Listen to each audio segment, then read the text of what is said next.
All right, that thing says I'm live. So we're live. Sorry I'm late, guys. Unforeseen circumstances, as always. If they were foreseen and I could foresee, I'd probably be making a lot more money than I am right now because I'd be telling the future. What's up, everybody? Welcome to the stream. I'm Brayathorn. And this marks a very special occasion. This is our first time working with a product from NZXT directly to us to take a look at. I hope you guys are excited. If anyone is still here, which I would be surprised and happy if anybody is still here. That'd be awesome. Hey, what's up, Dan? How's it going? Glad to see you. Just send me a message on Discord checking on me. Well, that's the thing about scheduling anything live as a dude instead of a company or team or whatever. It's like, oh, this isn't working. Hey, somebody fix the... Oh, right. I am that somebody. Cool. Gonna go do that. Yeah, this first one you'll be watching live, Cody. Sounds awesome. What's up, Seabrew, Bismuth? Welcome, everybody. And yeah, also, Dan, happy to have a mod on hand from the beginning. That's awesome. I do have slow mode of 15 seconds on. Sorry if there's the inconvenience there. But I do... Okay, I want to do a little bit of a humble brag here real quick. One of the reasons I take a long time to do stuff is because I'm like, I need to do this. I need to have this, but that thing would cost a lot of money. So is there a way for me to do that without it costing a lot of money?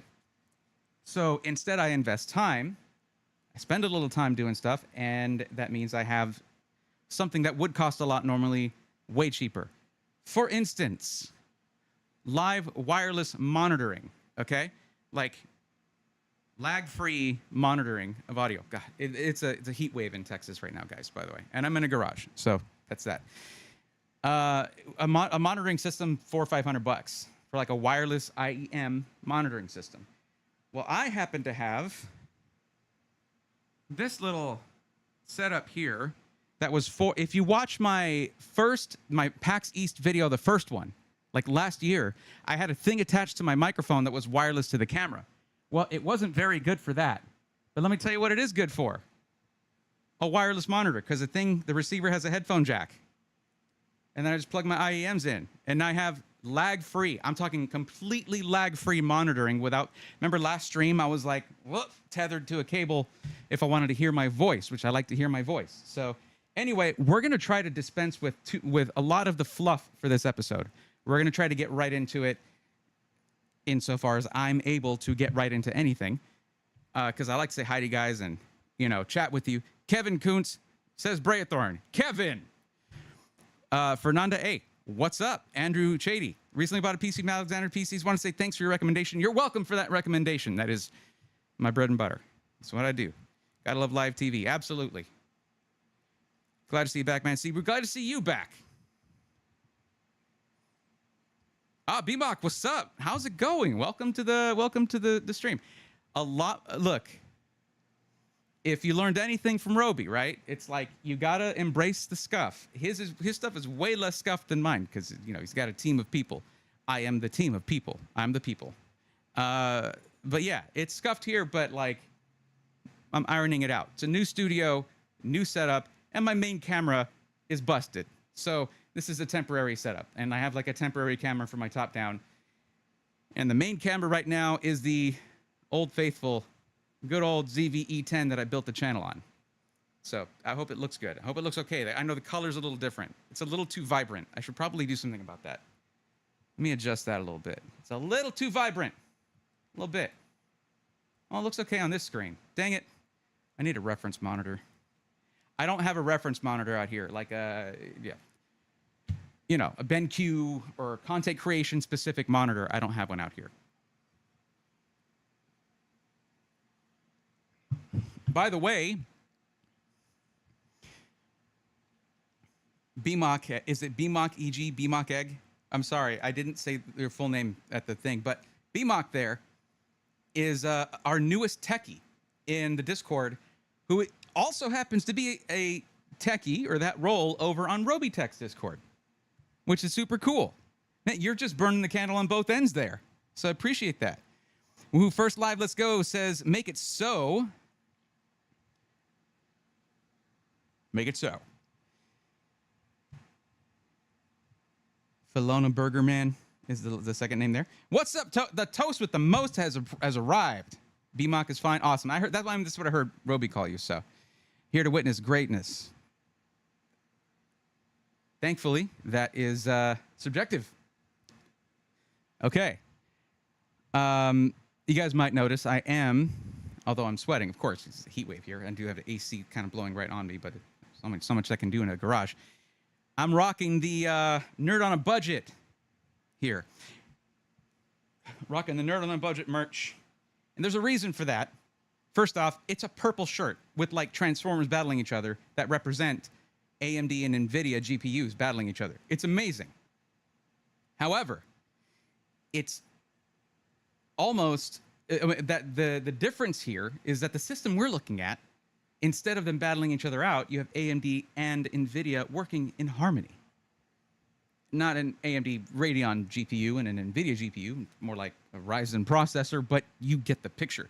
So I'm excited to look at this thing. This is the Player 2 Prime. At least that's what I've been told. You know the way things work here, guys. If you've been here before, I do not open the box. I do not plug it in. I do not power it up and run benchmarks or do any of that until I'm live. So you get the full experience. So does that mean that the content is a little bit more all over the place? Of course it does. But again, embrace the scuff, guys. The price we pay for accuracy in reporting. Hopefully we don't have the same kind of, I have had this one for a bit as I've been sort of getting things ready for streaming, just like I did with the Alexander PC system. Hopefully there aren't similar issues with updates and whatnot. Exiled Wolf, what's up? Welcome. Love to help the community and support good people. Well, that makes you good people. Seriously, it was cool hanging out, by the way. That was a good time in Dallas. Got to hang out with BMOC in Dallas, along with several other members of Roby's community and Roby himself in the BYOC area. Played some Diablo. And I got a surprise for you guys from DreamHack. Might be a little video there. And it's not the typical, hey, this is DreamHack. Here's what happens. Look at that thing. And then this thing over here you can also look at. No. We had an opportunity. I had an opportunity. I saw an opportunity, and I took it. I was wondering what happened. What's up, Ameridan? Ameridan's right above you. What's up, Alucard? How's it going? Welcome to the Swarm Techie crew. Absolutely. Yeah, like seriously, there are only a few techies who are consistent. And I really, anyone else who's willing to volunteer like that and put in their time to help others out is A-okay in my book, 100%. Okay, so what we're looking at is the Player 2 Prime. And if we want, I can actually bring that up here on the screen so you guys can take, you know what? No, let's just bring out the PC. That's what we're going to do. Now, disclaimer real quick. First off, I need to do my intro. Actually, let me do the intro first, and then we'll do the rest of that. Let me make sure I've got that ready to go, actually. No, not that. Here we go. Stream Deck Plus. No. Stream Deck V2. There we go.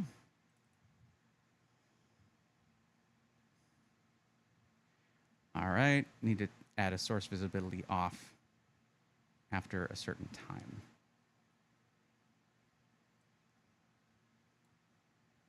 Multi-action delay real quick. Sorry, guys. Delay. Geez, how long do I make that?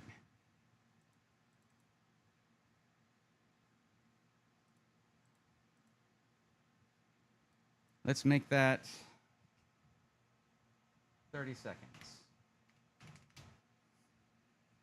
And it'll just turn it off. Okay.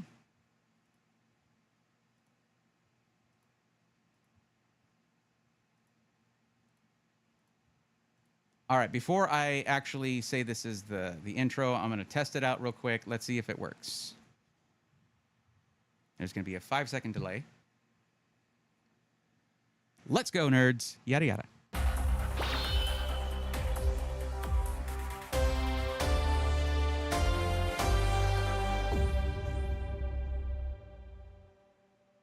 Okay, we don't have to have the second one up. It probably echoed a bit. So then that goes for a while. And I just want to make sure it disappears, because if we switch scenes and come back, it'll play it, and it's really weird. I need to apply that update, actually, the updated graphics to the... Yeah, it looks perfect. Okay, good. Everything's good. Everything is working. We're copacetic. Everything's fine. Bray, my Alucard theme build is going to change thanks to the new Ironside case. I need to see the new Ironside case. Alucard says, ooh, surprise vlog. How about surprise review? That's all I'm going to say.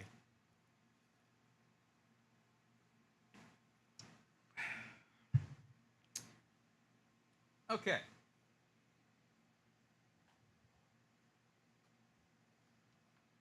Don't really need this just yet. There we go. All right. So yeah, I know I mentioned the like wireless monitoring. So now I have the wireless monitoring and the wireless like microphone thing. It's super cool, and I did it all on a budget. Love that. I wonder if I should... I've had people tell me I should make like camera videos or like setup videos. And I did do a setup tour at the last spot. Once this place is done, of course, I'll do that, and I'll have some helpful tips on setting up your own things like that. But yeah. Neo Geo Cube as a cathedral in stained glass. Neo Geo Cube? It's amazing. I mean the Neo Cube? Okay. All right. Well, let's get that intro in there, which just means that later on we can just, you know, edit that and all that, so it'll be good. Okay.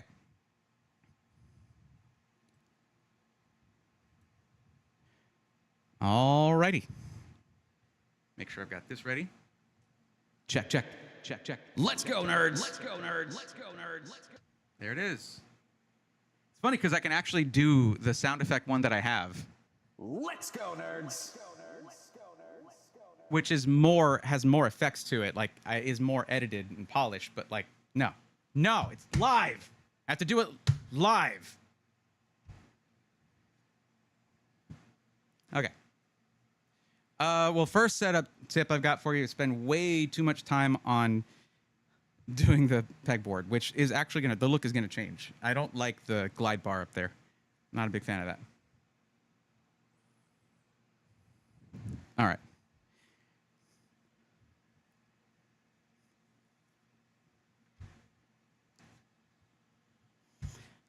On this episode of System Integrators Weekly Live, it's our first look at a... see, this is it. I ain't Ray Charles, man. I can't always do it in one take. All right. On this episode of SI Weekly Live, it's our first look at an NZXT build PC with a Player 2 Prime. So stick around to check it out. I usually say all that and more. I'm not really going to do more than that, because usually there's like news, commentary. This is, of course, more. There is more. Anyway. So stick around and check it out. That. Yeah.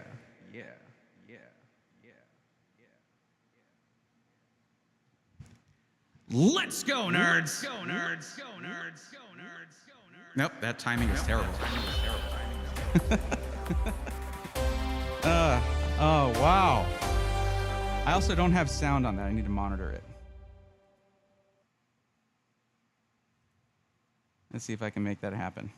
What's with this window?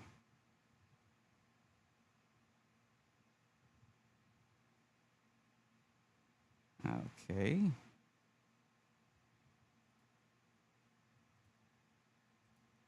Okay, we'll try that again real quick. You know, we can honestly do this in post. We can just add it in post. But, you know, this way I can actually edit the stream itself as it's on YouTube. And I need to go back to the previous one to do that. All right. I'll just throw the whole thing together. On this episode of SI Weekly Live, it's our first look at an NZXT build PC. We're looking at the Player 2 Prime. So stick around to check it out. Oh, see? I was going to skip right past it. Past it.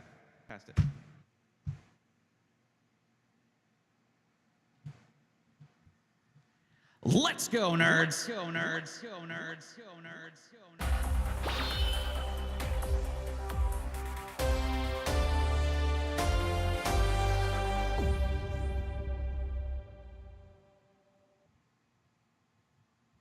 How do you guys like that? I made that. I do a lot of that stuff myself. Now the 3D part that was done by Cash Design, but when it comes to like taking the element and like I did the green screen into the SIW thing, and I made that title splash. I did the thing where like it has transparency. I did this transition actually, which you don't have the top-down camera right now, but yeah. Because I don't have a charger, a thing that charges that as it goes. I have to use the battery. So the top-down camera comes on when it's needed. Okay, which actually, I bought this camera from Epos Vox. How cool is that? What's up, Addy? How's it going, buddy?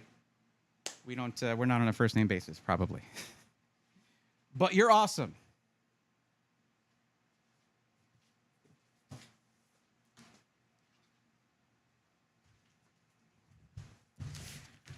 Guess what I have here? This is the first PC ever sent to me by NZXT. Build, BLD.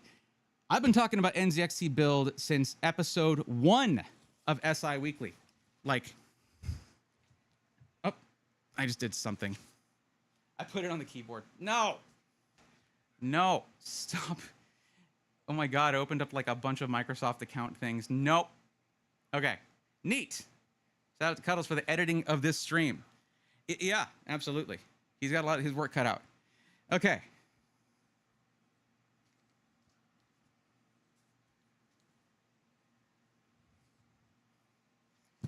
Okay.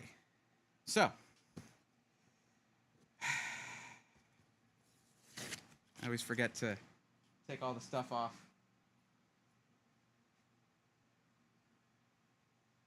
No, I got that.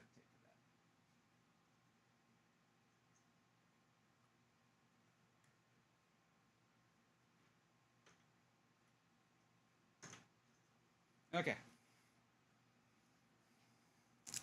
That's right. White duct tape. They actually make that. That's cool.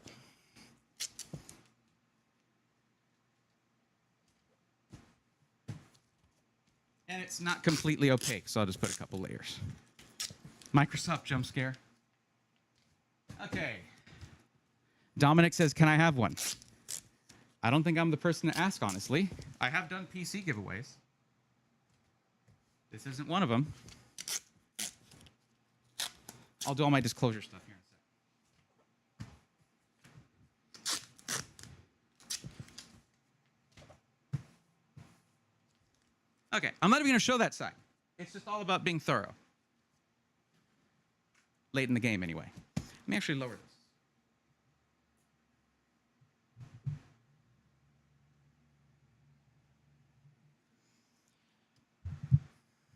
Okay, so I love this microphone, by the way.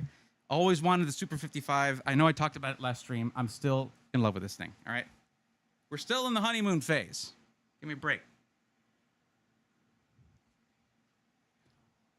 When you're done, can you share thoughts of NZXT versus Skytech pre-built? Need the Braves words of wisdom. I'll talk about this. Mostly. I mean, honestly, comparing SIs is... It's more like which one's right for you. It's hard to compare them to each other because they cater to different types of consumers. But whatever. Anyways, back to the episode. Okay. But don't worry. We'll talk about that kind of stuff. I just can't give you a definitive answer as to what's right for you as an individual without knowing a lot about what you need and what you like. Okay. So, I've been talking about NZXT Build since episode 1 of SI Weekly. This is a long time ago. We're like in episode 88 or something right now. So with that in mind, it took a while for them to reach out and say, hey, we would like you to review a PC. Person who reviews pre-built PCs exclusively. That's, you know, it makes a lot of sense. But that's how it goes. You know, honestly, it makes a lot more sense. Bigger company. I'm a bigger channel now. So this all works out quite well.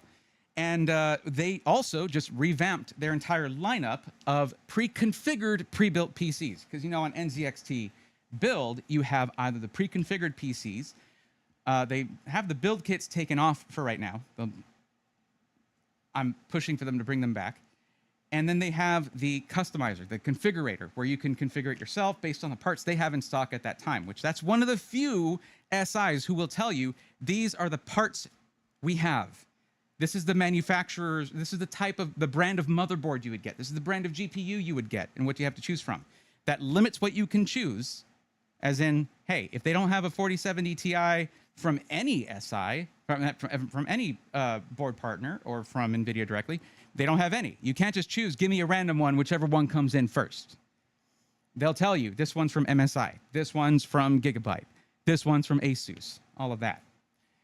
So they revamped the pre-configured PCs, though, to include their newer cases, and that's what this one has right here. So without further ado, no, actually, let's have a little bit further ado. So what we have in here, for those of you who want specs right out of the gate, this one has a Ryzen 5800X and a 4070 Ti, and it's $1999. There's more details, of course, because no PC is just processor and GPU. No matter how things are marketed or what you feel like you need to look for, there's a bigger picture there, and that's what we're going to be looking at here. What did I do there? Now, if you're strictly here for benchmarks on the 5800X and the 4070 Ti, that's not what this is about. You're not going to see 18 different charts here showing 18 different games or like 10 games and then 8 different productivity tests. All of that has been benchmarked for both the 5800X and the 4070 Ti, okay? What we're really here to look at is what you get when you purchase any NZXT build pre-configured PC. We're talking about build quality. We're talking about packaging, what it's like when you receive it, what it's like to take it out of the box, how it does with thermals, okay? Because this is not in the H5 Flow, okay? Look at the thumbnail. That is not a mesh front panel. So we're going to see how it does, especially in, if you want a stress test, a torture test for thermals, this garage in Texas during a heat wave is certainly going to be a valid torture test. So we'll see how this thing does, okay? Now, without further ado, let's start unboxing this thing. All right, changing microphones to the one that lets me move around a lot. Okay, hope it sounds good, guys. Let me look at my audio levels really quick. Looks like we're a little low, actually. So let me raise that up a bit. That is a bit low. That's the wrong slope. Okay. How is this right here? That is going to be a lot better. Okay. A lot better. There we go. Let me know if that's too hot or if there's too much noise. H5 Elite would be interesting to check. Well, you're watching the right stream, sir. Don't forget to hit that like button if you enjoy the content. BMOC, thank you. I appreciate you. Those are the two main things people look for. Alucard, that's right. Do you think that's what everyone should be looking at, or maybe we should be looking at the bigger picture? Open says of me RN. Actually, I'm not an RN, though I do have a family member who's a registered nurse. E-post box, if I remember. Yep. Where'd you get that mic? Which mic? The microphone here, the Super 55, I got it from Guitar Center. This microphone I got off of Amazon. All right, let's cut this thing open.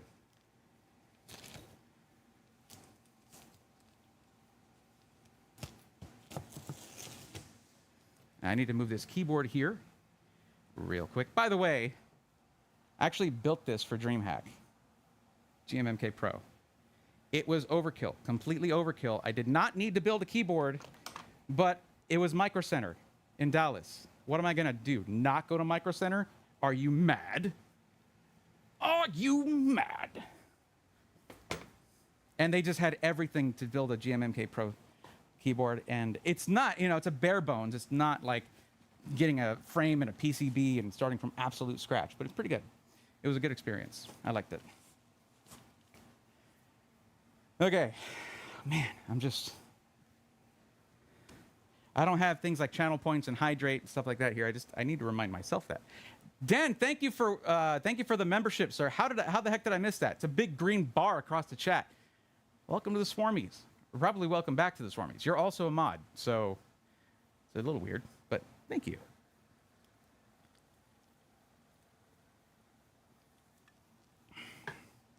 Okay, let's see what our top-down camera looks like. It's probably too close. Whoa, whoa, whoa. What? Oh, okay. Let me Oh, yeah, there we go. Whoa, this thing is slow. Like, this is not a dedicated content creation camera. Panasonic, I think G85. Okay, yeah, that is too close, but we'll check it out anyway. Oh boy, that doesn't look good on there, probably because of the filtering I did. Okay, let's check it out. Did he just call me weird? No, you don't have to be weird to do weird things. You probably just did something weird. Okay, so opening up the box, this is what we see. Bubbles! I love bubbles. Remove the bubbles and you have a box within a box.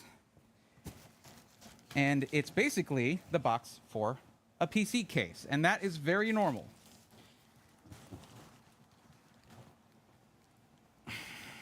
I don't like this horizontal packaging, to be honest. Generally, you'll have things shipped kind of vertically. There we go. Okay, this top-down camera is actually not very good right now. It'll be better when we have a closer-up view, when we need to actually look inside the PC. That's when it'll be useful. Not useful yet. Okay.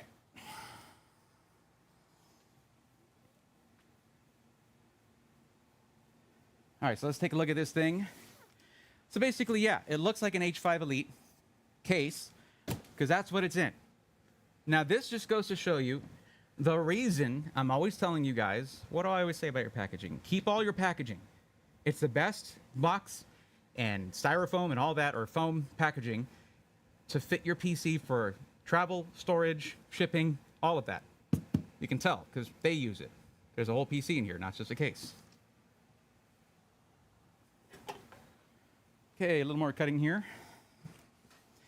I will say this, I do like the look of the H5 Elite, but I've never really been a huge fan of the Elite lineup of cases, because it's directly a sacrifice of airflow for aesthetic.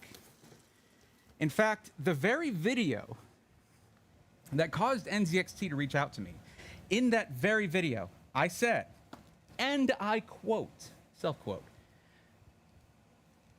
actually, NZXT does you the favor of letting you know which of their cases are going to have poor airflow. They just put the word Elite on there. Now, sick burn or not, they did supposedly improve the performance of the Elite cases. So we're going to see how that holds up, though. You know, but that's the thing. NZXT does not shy away from memes. They brought memes to the table first. That's what they do. They're all about it. He and I laughed about it. And he and I laughed about it. What's up, Andy? How's it going? Okay, so I've showed you guys this before, but I do it in every video, the way that you unbox a PC to keep it safe. All right?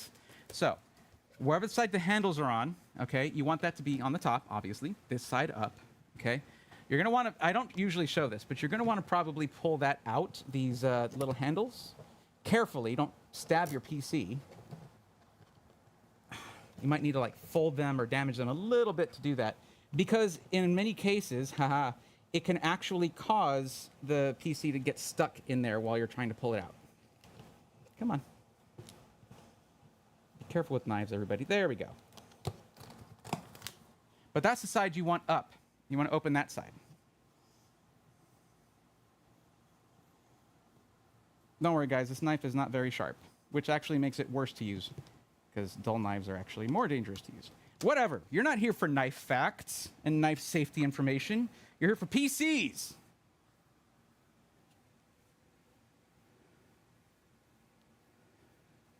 It's taking too long. It's a live stream. It's not an edited video. We're going to edit this and make it a video. If you would like to watch that instead, you can watch that when it comes out. This is just me chilling with you guys. You're part of the process. And because you complain that it's taking too long, it's now taking longer as I explain that to you. Welcome to the channel. Welcome to the stream. This is just chill. We're all chill here. What do you want? You want me to start off with like, it's great or it's bad? Bye. No, no, no. It's not about the journey before destination. Okay?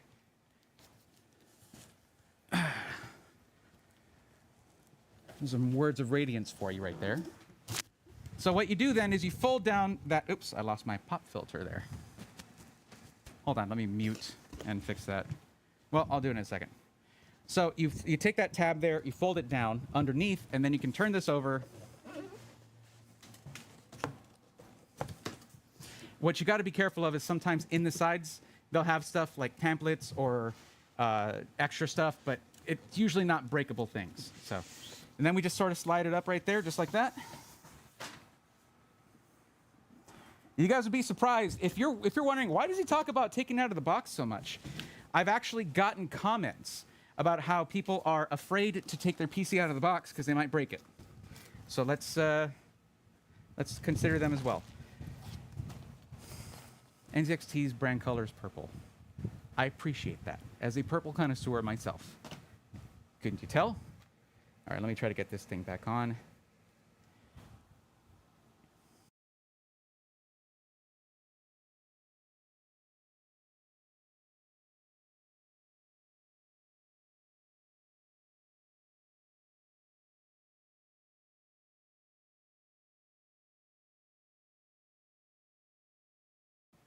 These head-worn microphones are usually very expensive. This one was not. One of the complaints was that the pop filter falls off.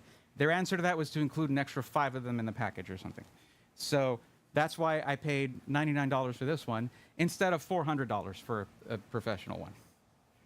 I think it still sounds pretty good because I'm able to do stuff in the Rodecaster Pro 2 that helps it sound better.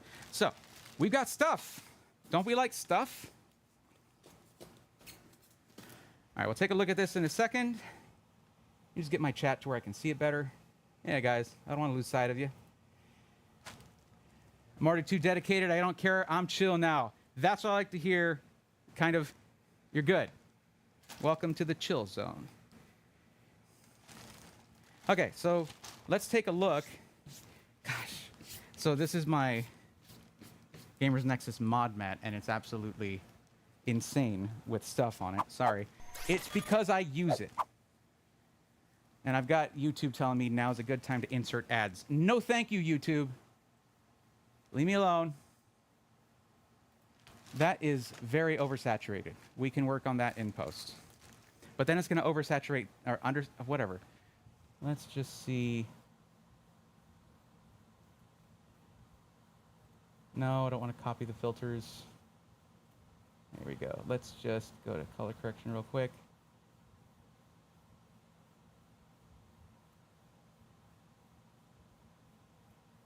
Well, it's just going to be oversaturated, I guess.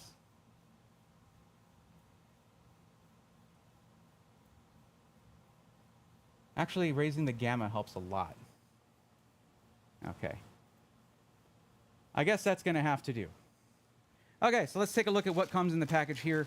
Now, with any SI, I personally prefer to see everything included. I like to see everything included. All of the accessories, like so we have, of course, you need to have your Wi-Fi antenna for your motherboard, okay? SATA cables you probably don't need. Okay, we've got M.2 screw. Yeah, this is all the stuff that comes with the motherboard. An app center thing. Okay, we're going to find out what kind of motherboard it comes with. There is actually a GPU anti-sag bracket that comes with this. It looks like it's part of the case, perhaps, or is it part of the motherboard? Whatever. This is actually the panel removal guide. Like, this is all just like the things that should come.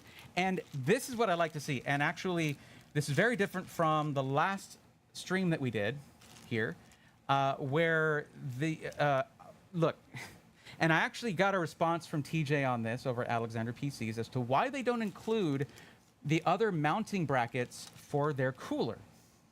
And the way they view it is it's a complete unit. That's why they put a lifetime warranty on it, okay? Is because it's one whole unit. They're not selling you the individual parts, and most of their clientele won't be doing anything like swapping out coolers and motherboards and things like that. They're gonna have the unit for a lifetime. It's a lifetime warranty. Like, that's the whole point, right? And upgrade, you can pass on that PC, and it's going to stay together. Like, that's really not exactly what TJ said, but that's kind of what I got from it. And they don't do anything over there without thinking. Plus, over there, if you request that they send you things like the mounting brackets or the extra cables for your modular power supply, they absolutely will. So that's something to keep in mind. But here, they just send you the whole thing. There you go. you can keep this in case you want to resell your PC or part it out or something like that. You've got it. You got all that stuff. Just because your clientele might not do anything like taking apart a PC or something like that, whoever they resell it to, if they're going to resell it, might want to do that. So it's just good to have that stuff because getting it from the manufacturer can be difficult.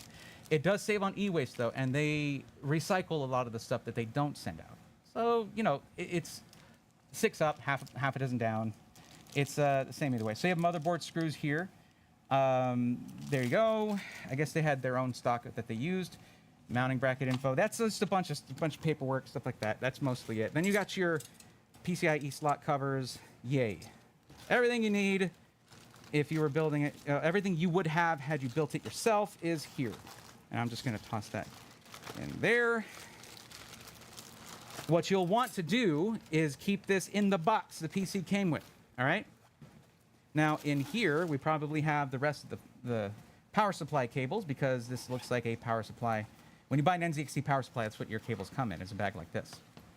Because I have bought NZXT power supplies. Yep, there you go. Modular cables. You want to add any devices?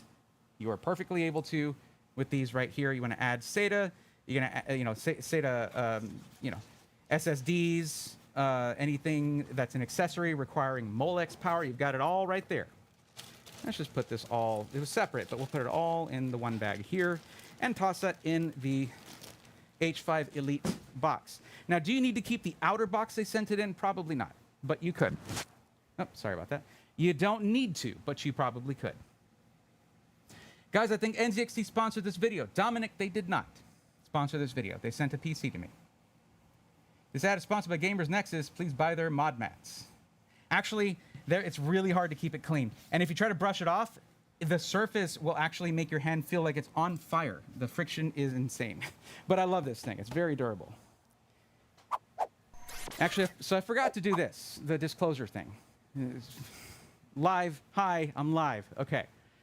Now, full disclosure, NZXT did send me this PC, and I can keep it if I want to. That's just part of this. It's a review sample. And we look at it with that in mind, okay? But they did not pay anything for this content. It's a live stream, so they clearly can't, have any sway over what I say in it, and I don't have to send it to them for them to take a look at it. I don't even have any notes from them. Here's our talking points. They're just like, Bray, here you go. We want to send you a PC, and you let us know what you think. I want you guys to understand something. My main purpose with this channel is to help consumers. A bonus is that I've actually been found and been told by SIs that what I say helps them too. So sometimes I just get to be that fresh pair of eyes when you're too close to your work, too close to your product, and you can't see if something's wrong. Oh, snap. Thank you. Thank you very much for the super chat. I appreciate that. Sounds like a Robotech mat would be nice for you. It might be. What if there's a Brayathorn version of that? That's the thing, is that's kind of what I want. I want a mod mat kind of thing. But, like, I don't have the audience to make manufacturing worth it. So, yeah, the Robotech one might be better. And also based on the dimensions that it is. But this is signed. Steve signed this. I got mine around the same time that TJ got his, which is pretty cool. Thank you for the super chat. I appreciate that, B-Mock. Give me the case and nothing else, please and thank you. No, and you're welcome. I have the Robotech one, and it's signed by him. Very nice. Okay, so continuing to... Okay, so yes, finishing up the disclaimer thing. Turn off the top-down cam for now. So, what you get when you're watching one of my reviews where it's something where I get to either keep the PC or not, it doesn't matter. I've had reviews where I was being given a PC with a 4090 in it, okay? And when there was something wrong, I said what was wrong with it. It does not matter what's in there. I'm not impressed much by free PCs anymore. I'm mostly give them away and stuff. You've seen multiple PC giveaways on my channel. It's not, so word to SIs out there, giving me free stuff is not going to get me to say nice things. As a matter of fact, it's going to bring my attention to your stuff, and if there's something wrong, I'll be just as loud about it as someone who didn't let me keep a PC. iPadPower's never let me keep a PC. They don't do that. They just say, hey, here, you have it for 2 months, 3 months. Do your review, send it back. So when it was a good PC, I said it was good. When it had a problem, I said there was a problem. That's how this works.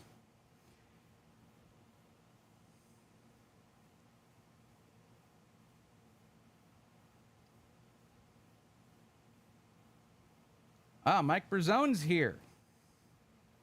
There we go.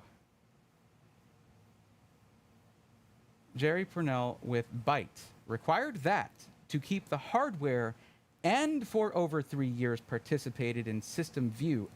I sometimes have trouble, like I read your YouTube comments, and I sometimes have trouble sort of following along, but I know that you have a stream of consciousness thing going on. I totally get that. Compatibility and application performance constant feedback reports, within this case, me. For PC OEM and processor design producers, just a part of a job well done. Contact feedback constant virtual resource lab. Yeah, guys, if I ever do a sponsored thing and I'm looking at a product, that's a product feature, and I will say so in the very beginning. Hey, this blah, blah, blah, sponsored this so I could show you this. Here's what they say about it. There you go. It's going to be less opinion-based. That's the point. Okay, enough of that. Let's get into this. So I do feel like I'm not a big fan of like single impact styrofoam, and this is good quality in terms of that. It's not all falling apart everywhere like you find with some, but there are some little bits of snow here and there. I usually prefer closed cell foam, but this is a more budget-oriented case, the H5. So yeah. Still, everything came in nice and intact. That's all you can ask for. Plus, I see Instapack. We love to see it. So we take this stuff. What do we do with it? We keep it all in the original box. In case you need to move, transport it, or in case of RMA. If you want to send this thing back to the builder, you need to have that. It keeps it safe. Keep it secret. Keep it safe. All right. So this is the new H5 Elite. No 10 in there anymore. And I very famously was not a big fan of the H510. I was not shy about it.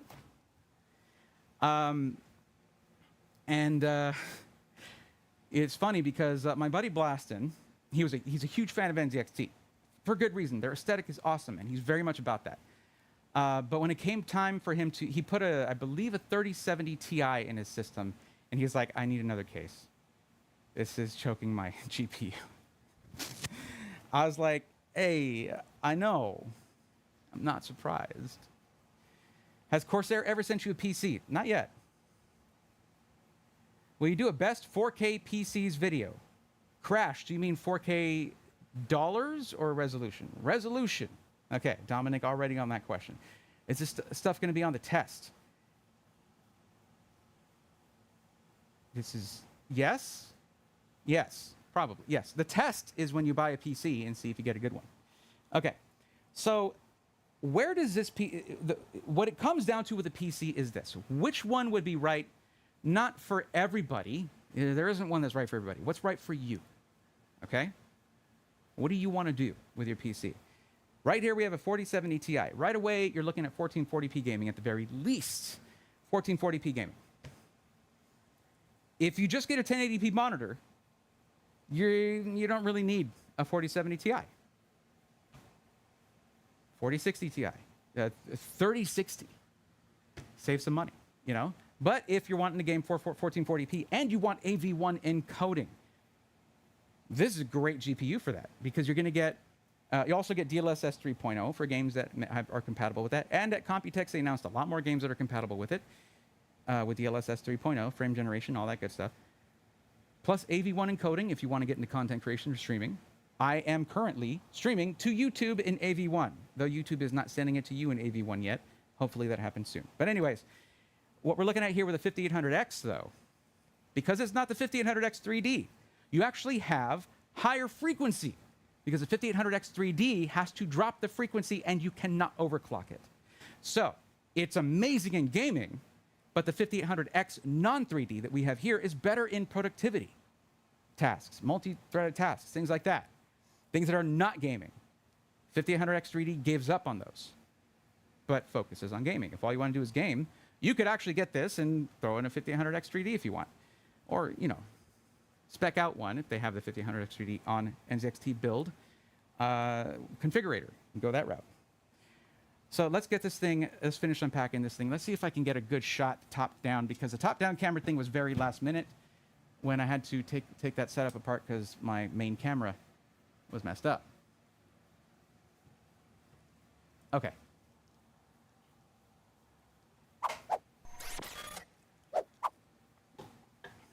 All right, so we release this, or we loosen this captive screw, which is right here. So that's not going to come out. Love to see that even in a more budget-oriented case, although the Elite is not budget-oriented, honestly, but the H5 Flow is. Okay, and then you just pop that forward on that tab, and this just comes right up. Now, what you want to do when you're looking at the glass, you want to look along the edges, because that's where some like micro cracks and also just little chips can come off. Be careful doing it with your finger. You can actually cut yourself something wrong. Nope, nothing wrong there. And we have our peel still, so we'll peel that later.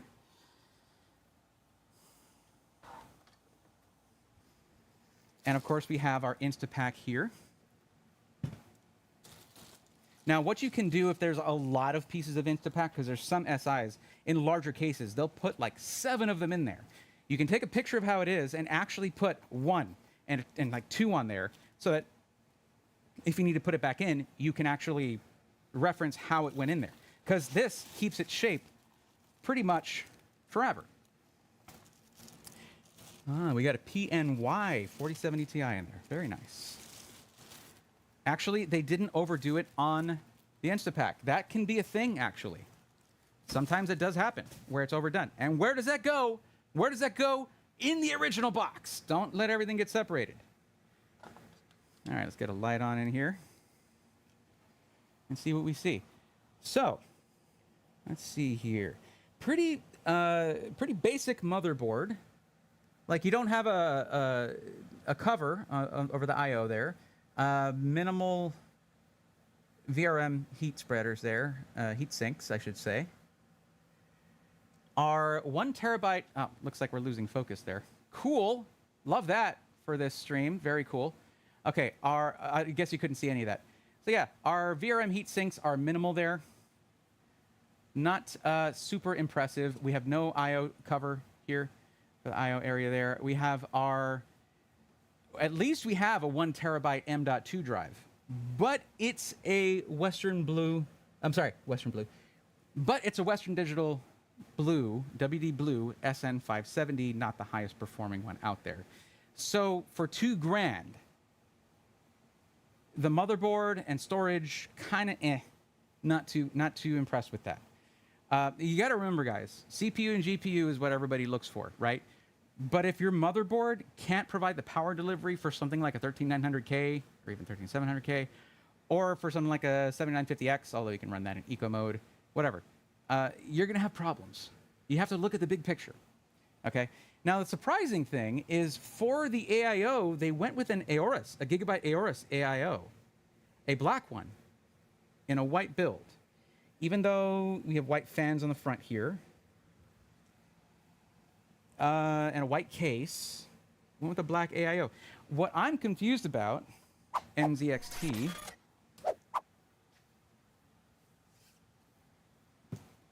why not go with your 240 version of this?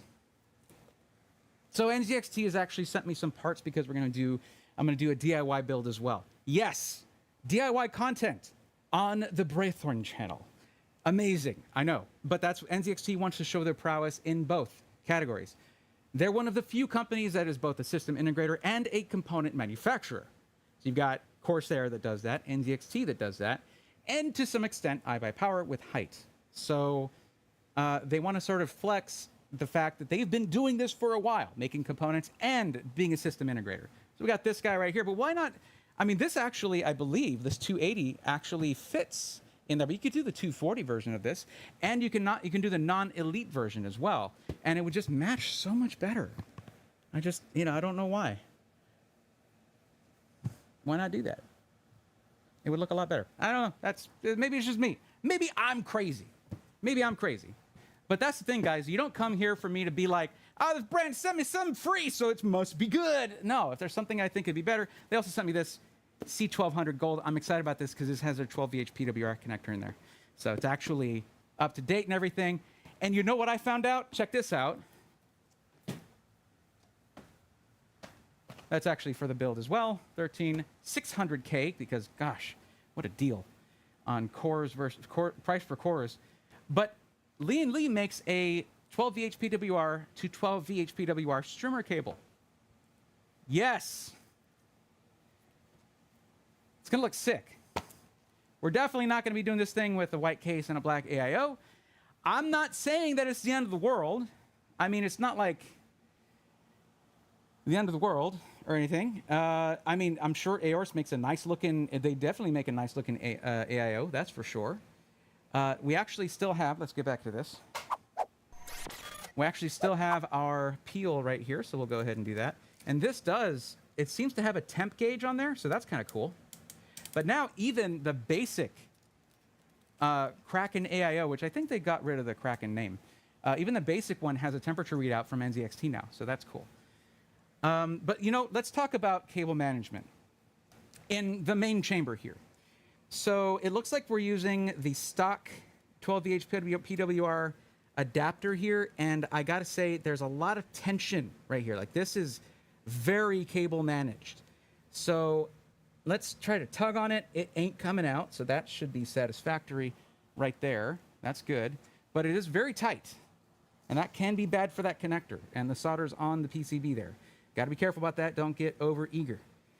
Let's see.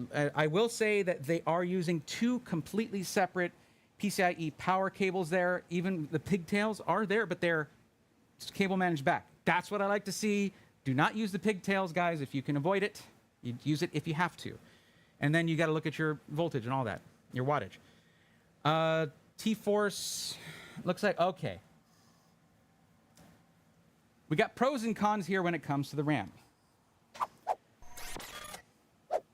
Now, for the pros, you got 32 gigs of RAM in here. So as I was saying before, 5800X versus 5800X3D. The 5800X is better in productivity, content creation, things like that. It doesn't sacrifice frequency to just, oh, I can't believe I left the regular garage light on. Hold on, let me see what happens if I turn that off. I never like leaving that on, and then I did it. I'm probably going to look a little better here. Yeah, definitely look better. Gosh, why did I leave that on? Whatever. It's fine. Anyway, so we know that this CPU versus the 3D Vcache version is better for productivity. So having 32 gigs of RAM, gaming, streaming, totally good. It's a kind of a starter amount of RAM if you're getting into real video editing, so keep that in mind. But still, 32 gigs, there you go. Now, the downside here, and I saw it as soon as I looked at the tag on the side, it is DDR4 3200. Guys who've been watching for a while, what's the problem with that on the compatibility between the RAM and the CPU?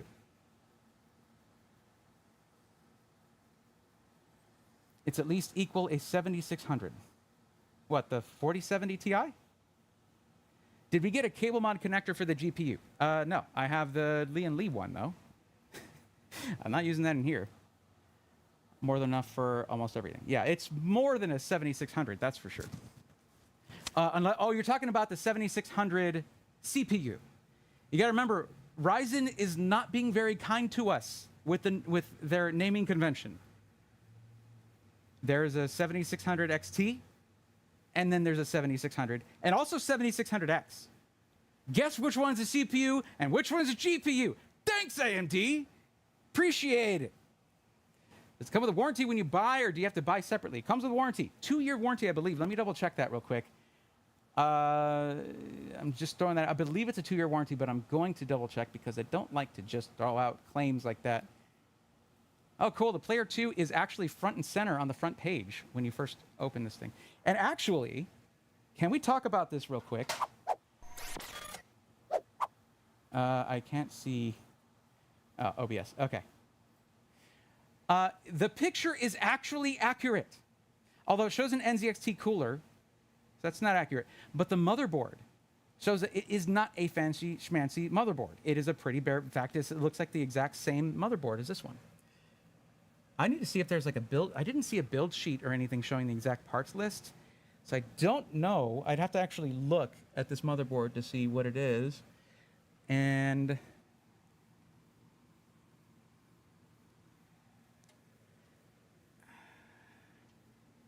it is a B550, I'll tell you that. Okay, it's a Gigabyte B550 UD. That's what that is. Okay. I like Gigabyte motherboards, but they really upped their game later on in I/O. This isn't bad though. I mean, when you're talking about okay, what was I gonna say? Yeah, this right here. Let me not get off task. Yeah, so you have your.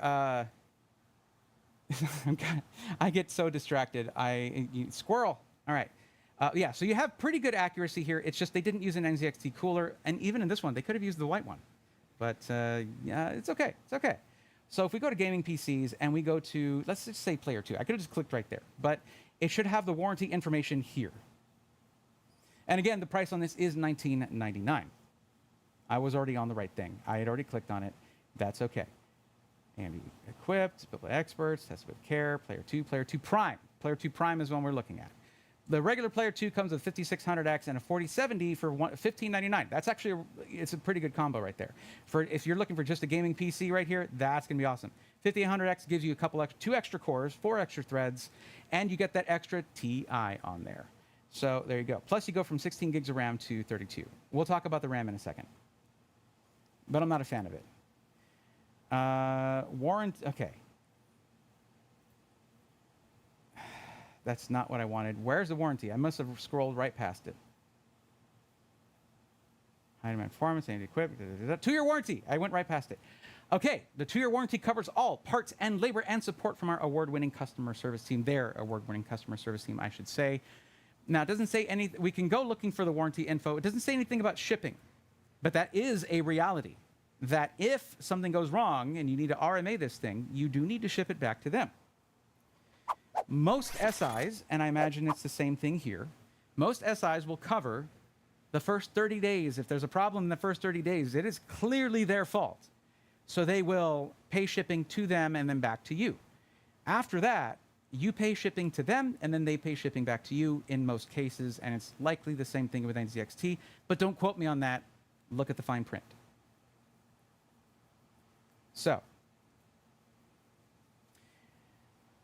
BMOX says it should have a 5800X 3D, in my opinion. I honestly am not sure about that, because with this thing, if it was 16 gigs of fast RAM, okay, faster memory, like 3600 CL16, right?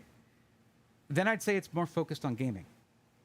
This is 32 gigs of RAM and the 5800X non-3D. I'd say this thing is getting into streamer PC territory, content creation territory.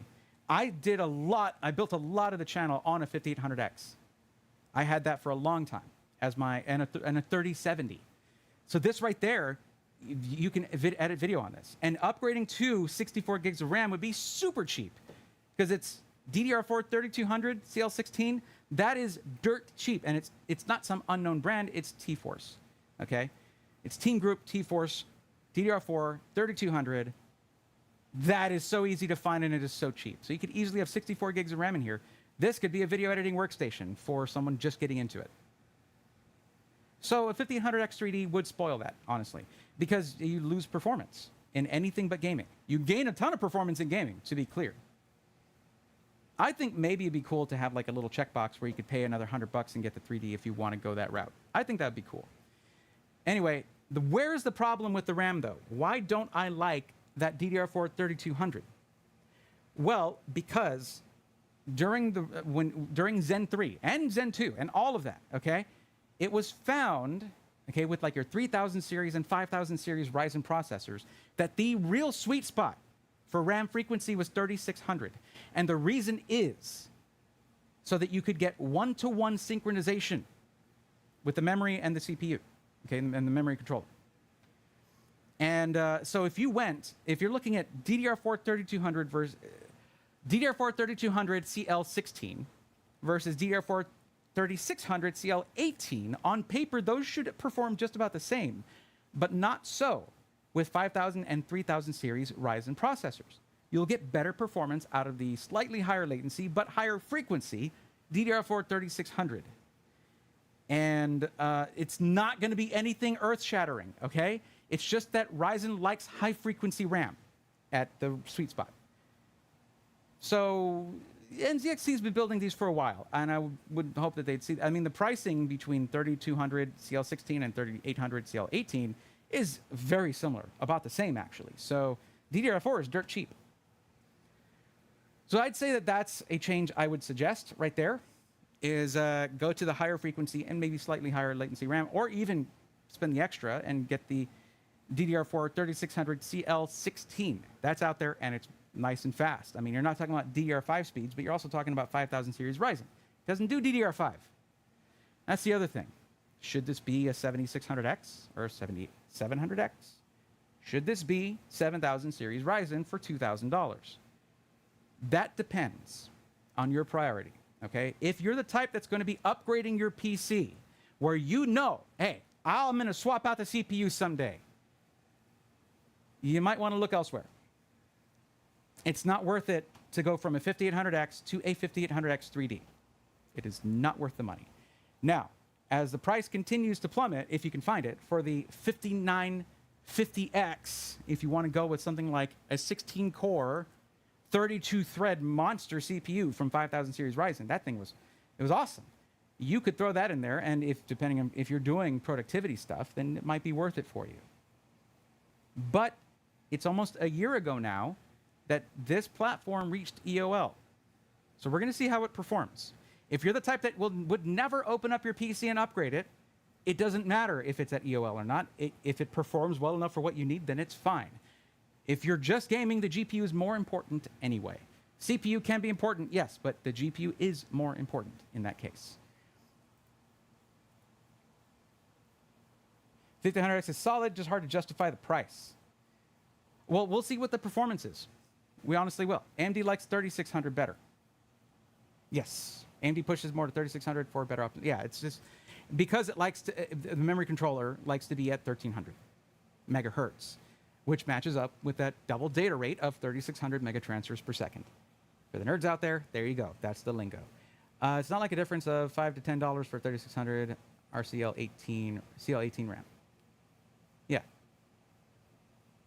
DDR4 4400. Nope, you're talking about diminishing returns, Chud. It actually will slow you down. You'll lose frames. Ryzen, there's always a sweet spot on memory for Ryzen. It's funny because when 7000 series Ryzen was coming out, they're like, there's no sweet spot this time. By the way, sweet spot's 6000. Okay. Anyway, so honestly, though, the build in here is quite nice, although I don't like how tight they made the connection here. I will say that in the H5, there is a ton of space horizontally, so it's just the cable management that's pulling this down like that. They could loosen this up and give a little more slack to this 12VH PWR connector, but it is in there securely. Let's open up the side panel and see what the right side panel, and let's see what that cable management looks like real quick.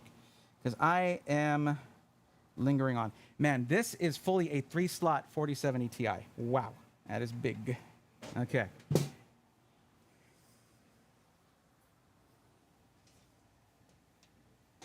Okay, by the way, so that is your right side panel, and this is your intake, your main intake for the front panel, and it looks like they made the filter a bit easier to take out for cleaning. It looks like they wanted to, but it looks like it screws in. You actually have to remove a screw right here to get that out. We'll worry about that later, I guess. But yeah, that's your main intake. They did enlarge that, I believe, for the H5 Elite over the H510 Elite. But okay, looking at this is great cable management. I like that. And I like their fan controller box here actually being part of the case. Like, it's screwed in there. You know exactly where everything goes. You got zip ties here, although this looks pretty packed up. It actually is within the bounds of the frame, so you don't actually need to push down in order to close that side panel. We've all done that. And you can actually see how NZXT has this habit of having guides for your cables to go. It's very helpful when you're new to cable management. NZXT cases are a great way to go because they have all these little quality of life things. I will say in the bottom here, it looks a little hectic because of this fan. Now, if you've seen the review for the H5 Flow or the H5 Elite, you know about this fan. Right here, the GPU fan, okay? I already will tell you guys, do not put your PCs on carpet, right? But this is extra reason not to put your PC on carpet. This is why we should be getting pretty good GPU temps, okay? You have another reason, of course, and that's the power supply. If you look here, you have two separate air filters. One removes from the front, which is great. I prefer that, so you don't have to move your PC. Unfortunately, there's also one that removes from the back. NZXT, you had no reason not to just do one long air filter that removes from the front. There's zero reason not to do that here. There's nothing obstructing that. Why didn't you just do that? I mean, these are identical, right? So you only have to, what? No. Instead, you made two different parts you have to manufacture. Why would you do that? Then you would only have to manufacture one part for the whole bottom of the case. That, you know, hey, look, if I didn't care, I wouldn't whinge, okay? I just think that this is wasteful, honestly. You don't need to manufacture two parts for your case. Just make one long one. That's all you need to do. Because with this, you have to actually move your PC far in. If you have your PC like kind of backed up to a wall, you can't have it all the way against the wall because you obviously need your cables together. You have to move it far enough away from the wall to do that. And then you're blindly reaching behind, trying to get this thing in there. People are either going to take it off or never clean it. You need to make your case maintenance easy, or people won't do it. I'm lazy too. You know how long it's been since I've cleaned the air filters on my like gaming PC? I don't have a date for you because I don't have a number of months. I don't think I've cleaned it because it removes from the back. Anyway, so that's just one note for you guys. It's not a big deal, even though I sounded like it's a big deal. It's not, but it's like, yeah, it just makes me kind of sad because this is the new case. Y'all have sold tons of these. Now, is it easy to remove the front panel? I would very much like it to be, but it looks like it's screwed on. Okay, yeah, there's two screws at the bottom here. Probably, now I know they make it to where you can remove this bracket to put something like a radiator on there, whatever. There is a ton of space between the glass and the fans. That helps a ton. Guys, here's the thing. Airflow is not just about having a bunch of holes all over your case, okay? Airflow can and should be designed. However, you know, it's just kind of a safe bet to get a mesh front panel, right? Because that's the foolproof method.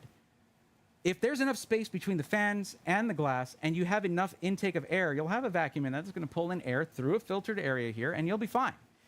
I will say, you don't need filtration for your exhaust. So you guys, if you have your AIO radiator on the top, exhausting air out the top, you should remove this to let it breathe better. Okay? You don't need to keep dust in your PC. Why would you want to do that? Just take this off, put it in the case. It does look like this case cannot fit a 280, so it has to be a 240 because I'm not seeing the extra spaces for that. Though it looks like it could fit a 280 on the front. Am I wrong about that? I probably am. I think I am. Yeah. It looks like just 120s. Unless that's what. Nope. That's just the mounting. Okay. Yeah. It's 120s. There's a lot of like dead space around this, but if you had the mounting for 280s, for two 140 millimeter fans or a 280 millimeter radiator, it wouldn't look as pretty. I know that that's a problem, right? Like it's got to have the NZXT aesthetic, but you know, just do it anyway. But yeah, you got a 120 millimeter intake fan on the bottom that is filtered, sending fresh air up to your GPU. That is one of the unique features about this case, and we'll see how it does. Okay, so anyways, let's look at the rear I/O. 5900X, 5950X is the big upgrade path and buys time to get AM5 cheap years later. Well, that's the thing is you can get decent deals on, like, okay, I know AM5 motherboards are very expensive, but the whole point is that you'll have it for like 4 or 5 years. So, yeah, get the one with the features, you know? Bottom is pretty nice if you have a toasty GPU. Right. Winge, love the lingo. Nice. I prefer airflow with 1500X and with a 4070 Ti. It's air. Come on. Well, you have airflow going directly to the GPU, so that should help. We'll see how it does. Let's just let it run. I think, if I remember correctly, in the Gamers Nexus review of this case, they brute force by having a high RPM setting for the fans. They brute force the airflow, so they actually got decent numbers from Gamers Nexus, which is with a glass front panel, so that's good. I don't think the front fans are that optimal for good airflow, but you never know. What do you think? We'll find out. Once a week, plus the Who system and monitor and keyboard have a cover. It had to be May, right? You clean it every month, right? Please say you at least run some compressed air through it once a month. I clean it more than I said I do. Of course I do. What's up, Nintendo? How's it going? Different platforms, same people. Well, and some new people. Well, that was a new system, the Compact Athlon 22. Client gets vacuumed out every couple months. It's a Braithorn DF Starfield. Oh, welcome. Glad to see you. Actually, don't know how. We have 44 people in here now. Nice. I need some hydration. Excuse me. Yes, I'm wearing yellow shorts, all right? It's because I don't wear many shorts, so these are the ones I had.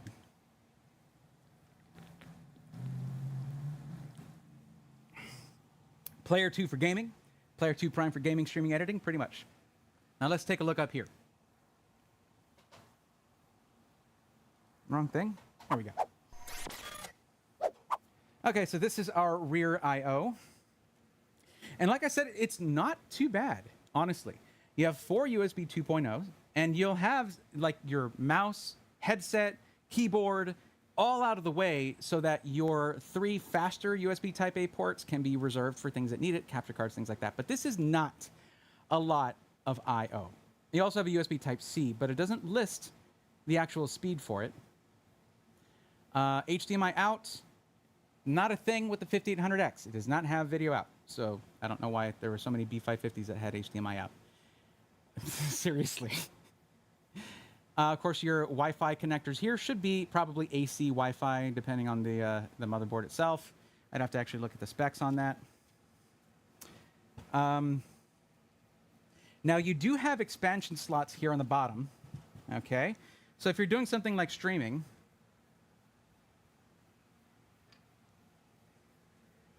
and you need to add in a capture card for your console or something, you have a slot right down there at the bottom. So you take something like your 4K 60 Pro, you slot that in at the bottom, and you're good to go.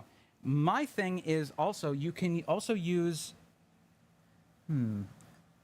X1_3 and 4. I'm not sure what the...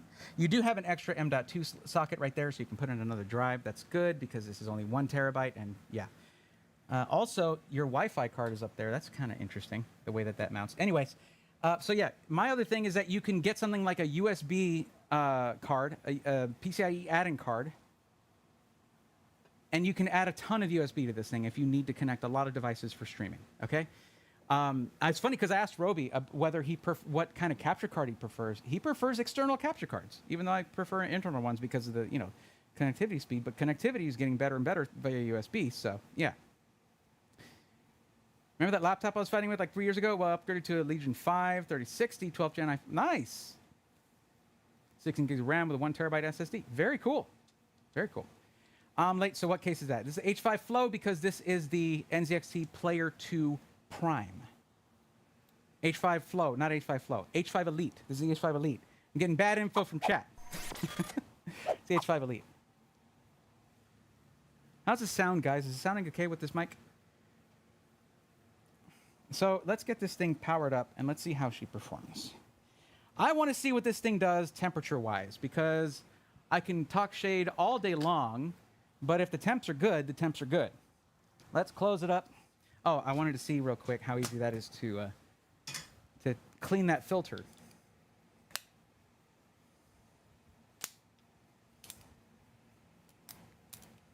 Wait, I know I saw a screw there. Did it cut? It was just a loose screw. No way. Oh, that doesn't have a screw for the filter. This was just a loose screw. Oh, no. No, guys. So this, when I was like looking at the side panel, I saw this, right? That's why I was very certain. I was like, oh, you just remove a screw to remove the filter. No, this is just a loose motherboard screw. And I don't, oh, this also has a ding in it, by the way. Don't know if you can see it. It's a little hard to tell, but it's really not, it's minor. And things like panel dings are easy to get replaced by the, but no, this guy right here, that's a problem. Because this can rattle around in your case, and as soon as you power it up, it can short your motherboard. NZXT QC, you guys cannot allow this. You cannot allow this to happen. This is one of those things where we're not kidding around anymore, okay? We're not joking around, we're not palling around, we're not having a good time. You guys know about RMAs, right? And the money pit that they are. You know how inconvenient they are for customers. And you know your customers want to get it and have it work. And have it work for a long time. This can be a problem. And it's just a quality control issue. So avoidable. That is... It's an entirely avoidable problem, guys. You cannot have this. And now what I need to check, I need to check the motherboard screws. I need to make sure that they're all in there tight enough. So let's have a look. This is hard to depict on camera, so I'm just going to do it here. Hold on, wait. Before I proceed further, 1 second. I got to do the Steve Burke PC shake. Oh, Lord, are you serious? Really? Another one? No. We cannot have that, guys. Wait, this is an M.2 screw. Was that it? And that M.2, that's easy to miss, I guess, but was that it? No, it was not. Where did that go? Did I get it out?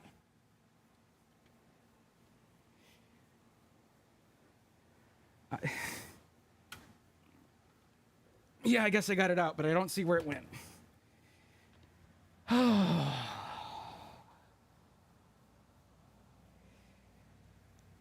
Andy, if you're watching, I know, man. It's a not happy time. But look, let me tell you something. Quick word about Skytech Gaming. Skytech had one of the first positive reviews from Gamers Nexus on a pre-built ever. QC check, everything, all good. Second PC Gamers Nexus bought from them was a travesty, a nightmare. It can happen to any company. The important thing is, what do y'all do with this information? That is what determines whether it's a good or a bad company. Not if you never make mistakes. That's impossible. What do you do when a mistake happens? How do you handle that? With grace? With determination? Or with emails? An internal investigation? Blaming somebody? No. Taking responsibility for your QC. We had 2 loose screws in there. Maybe 3. Because I didn't have this M.2 screw, this little guy right here. I didn't just have that on my table. And we still had rattling after that. 3 loose screws in one PC. That is a record. That is an absolute record right there. And I don't think I've had a loose screw actually in a pre-built yet. So, mazel tov. The first time for everything. Backup screws. We have that. We had those in our bag-o stuff. Whole baggies of motherboard screws. So, jingle bells. Bray has a screw loose. NZXT has a screw loose. Mike is very clear. Awesome. Nintendo, thank you. Alucard, thank you. Looking to get a PC with i7 13, that'd be an i9 13900K. For the money, what's the best 40 series to buy for that CPU? It depends on what you're doing, T-Leaf. I guess it's pre-built test. Rotate the PC so you can, if you can hold it up. There are some where I would not do that. The AVA Direct PC I got is like 55 pounds. There's no way. That's what I got last year, the one I got last year. I had to go over this with SB, but sometimes they are dense there. SB, Southwestern Bell. On the line, an assembler will be taught to build the PC wrong if they don't pay the line boss bribes from their pay. Uh-oh. Wait, hold on. Don't worry, guys. Don't panic.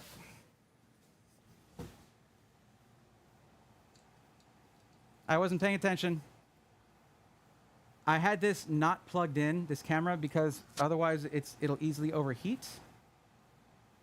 So give me a second here.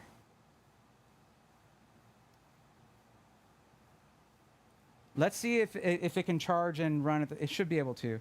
This, again, not my main camera, guys. Not my main camera. Woo, buddy.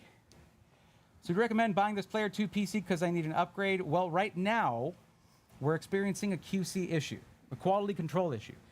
Basically, guys, right now, I'm going to tell you, if you get a PC from NZXT, you need to make sure there aren't loose screws in there. Let's check the motherboard screws, like on the motherboard. Make sure none are missing, because that's not good. You don't want that. And there could be screws wedged under the GPU, in the RAM, whatever.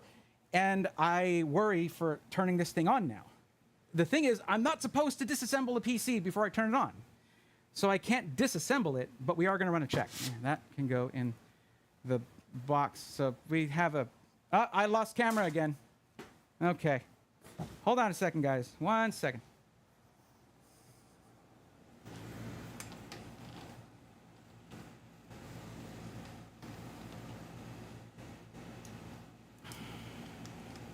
Maybe need a faster charger. This should do it. You gonna do it? Charger, why you no charge? Okay, this is a faster charger. Let's see if that helps. Because, dude, if my camera just dies on me, like I can't stream. Oh, come on. Really? Are you serious? I can't use that charger. I can't use that one. Okay. Oh, boy, I should not have let this drain. I was just worried about it overheating because this camera tends to overheat.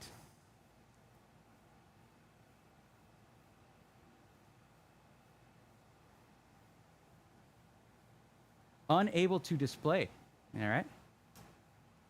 Okay, guys, we're going to go to top-down camera for a while. Let that charge up. It's not a problem, but you're not going to see my face for a bit. Don't get lonely on me. All right? Well, as long as this one's not running out of battery.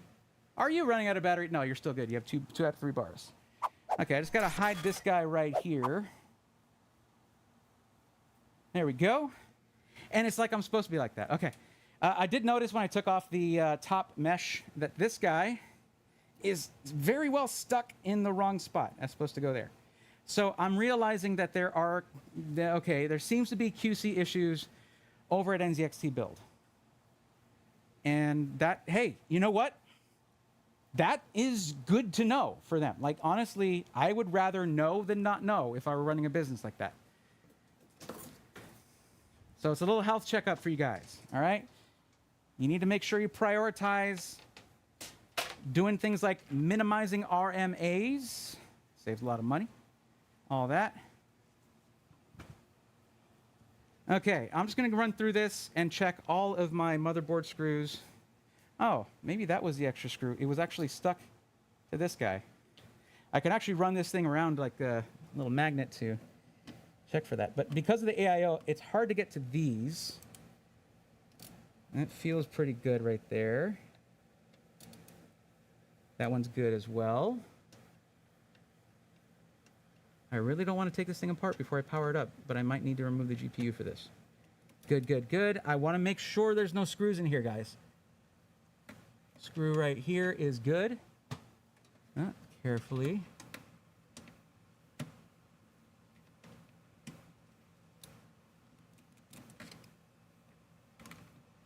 And we are missing our... No, we're not missing a screw. That has the post, right? Yeah, this has a post in the middle that will... am I right about that, or did it break? No, it looks like it's got the post. So some cases will have a post on the central screw in order to... I'm not recording locally. Cuddles, I'm sorry I haven't been recording locally. I guess I'll start now.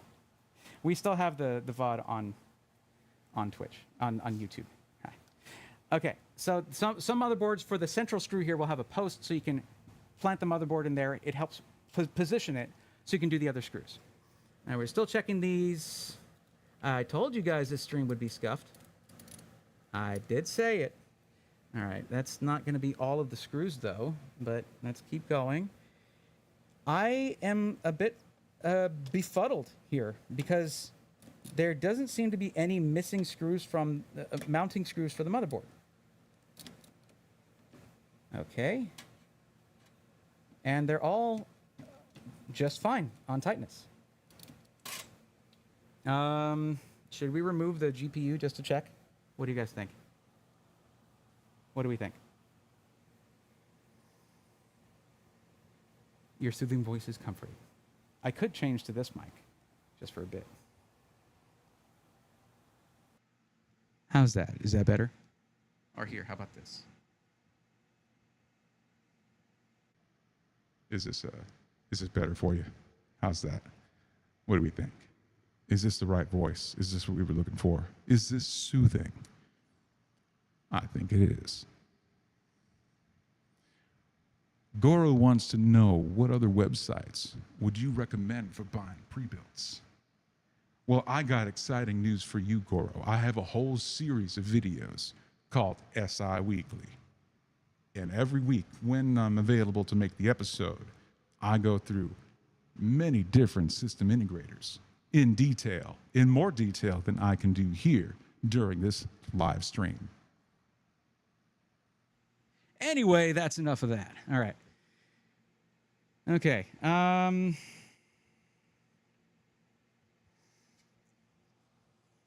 don't know that I want to remove the motherboard, but I don't think that we have a good enough reason to. I don't know why there was an M.2 screw in there. That could have honestly fallen out of the bag when I was looking through those, because they are tiny. But there's no denying this thing was rattling.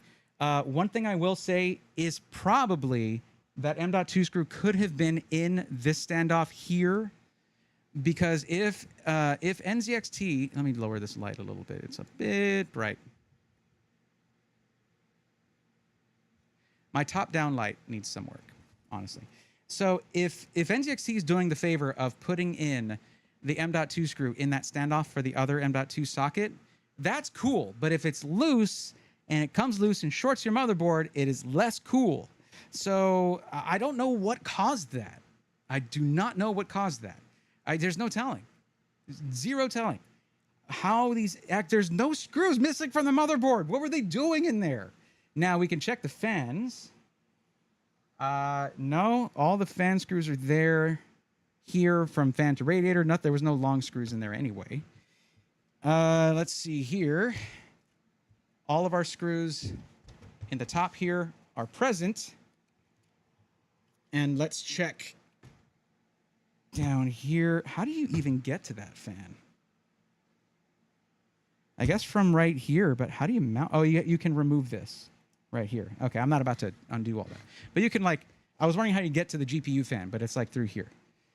Anyway, I don't see any, is it here? Wait a second.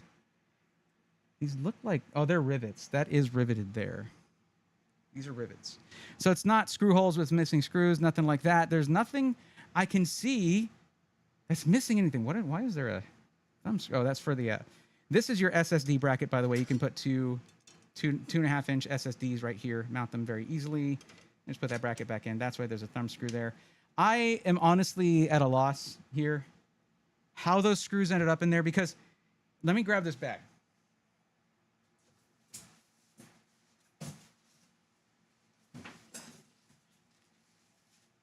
You guys got to remember, the main reason to do this, the main reason I do these reviews is to show you the build quality you're going to get. Hardware reviewing is great and all, but there are already reviews on the 5800X and on the 4070 Ti. That is not a service you guys require from me. Okay, here. So right here, these are your motherboard screws that come with the package. So NZXT, motherboard and fan screws, or case screws, basically. NZXT, it looks like they do use the case screws, so they use their own. They use the ones that come in this kit. These are unneeded, though. NZXT seems to be using, a stash of screws to build these. Like they have just bins of screws. And if you're in a hurry, it's easy to grab more than one, more than what you need, and maybe you drop one. But 2 screws plus perhaps this M.2 screw, this little guy right here, this little tiny one, look how tiny and cute that is, all right? It is the tiniest one. It is infuriating. These fall off of screwdrivers, and they get dropped very easily. We don't like it. Nobody likes these. That's why in modern motherboards, you don't have them.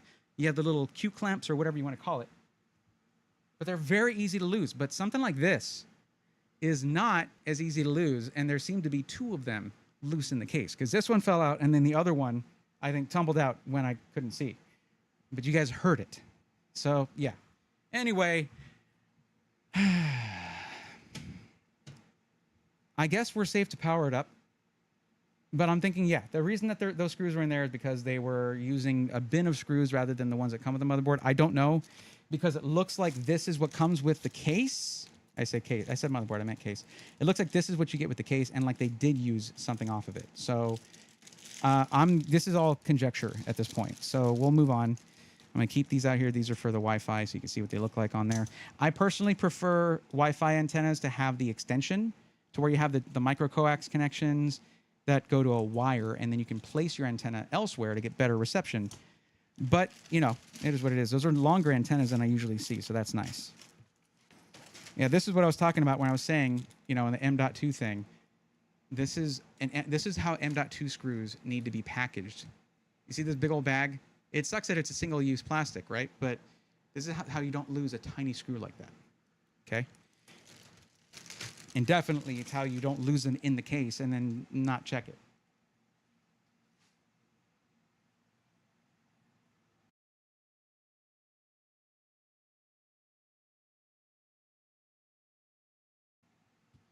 Alrighty, so let me see if we've got enough. Basically, my main camera needs enough juice to run and be charged. So I'm letting it get some juice. We'll give a final inspection to this as an excuse to let that charge a little longer, because I feel like a complete amateur right now because my main camera is broken and I couldn't find the dummy battery for this. Dummy batteries are superior to charging via USB because then you don't overheat. Oh yeah, how was this?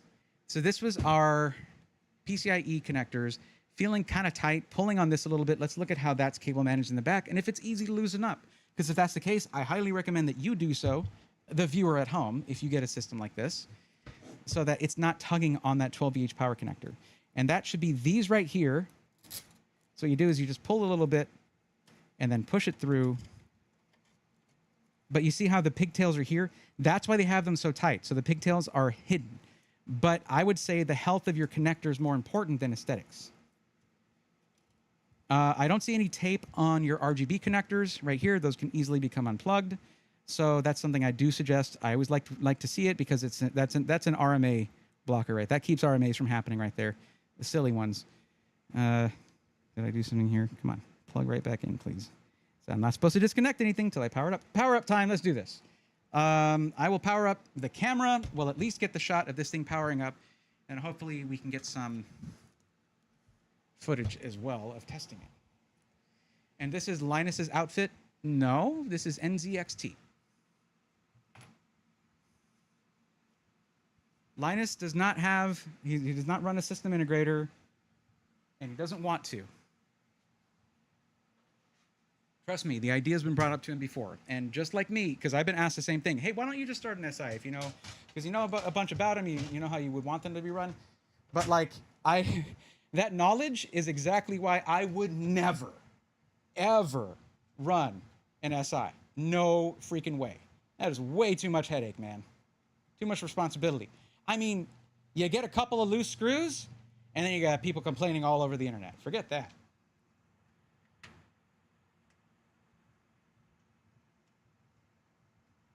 Okay, I just got to close this thing up properly. Then I'll power up the face cam and we'll get back to this. We'll see how long it lasts because, man, I'm just not comfortable right now streaming without my best camera. But that's what I had to do, guys. I had to do it. It'll be easier to record Monday's episode. I'll tell you that. Okay. We are pretty much ready to roll. Let me go get the camera turned on. 1 second, guys.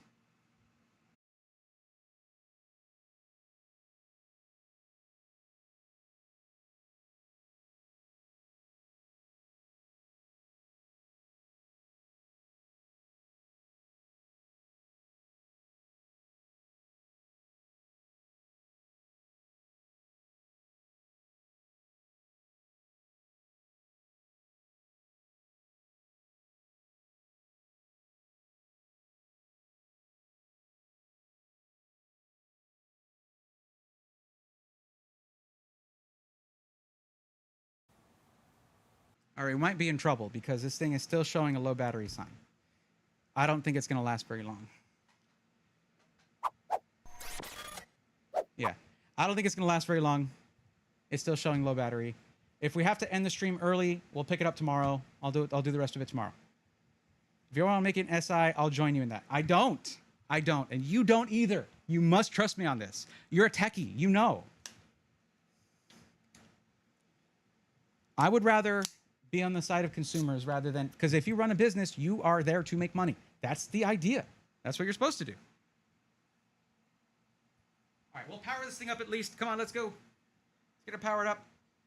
NZXT, you have your power supply still switched on. Not something I recommend. I recommend switching that to the O there, but hey, it is what it is. And let's do this. And there she blows.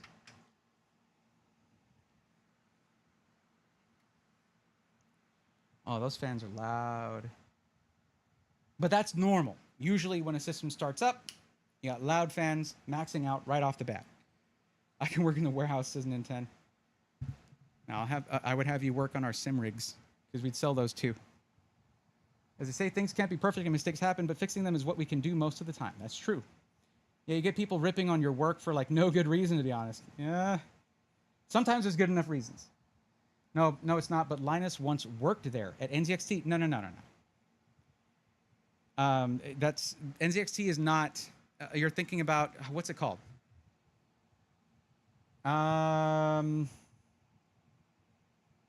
They shut down. They had the auction. I watched the auction video. It was great.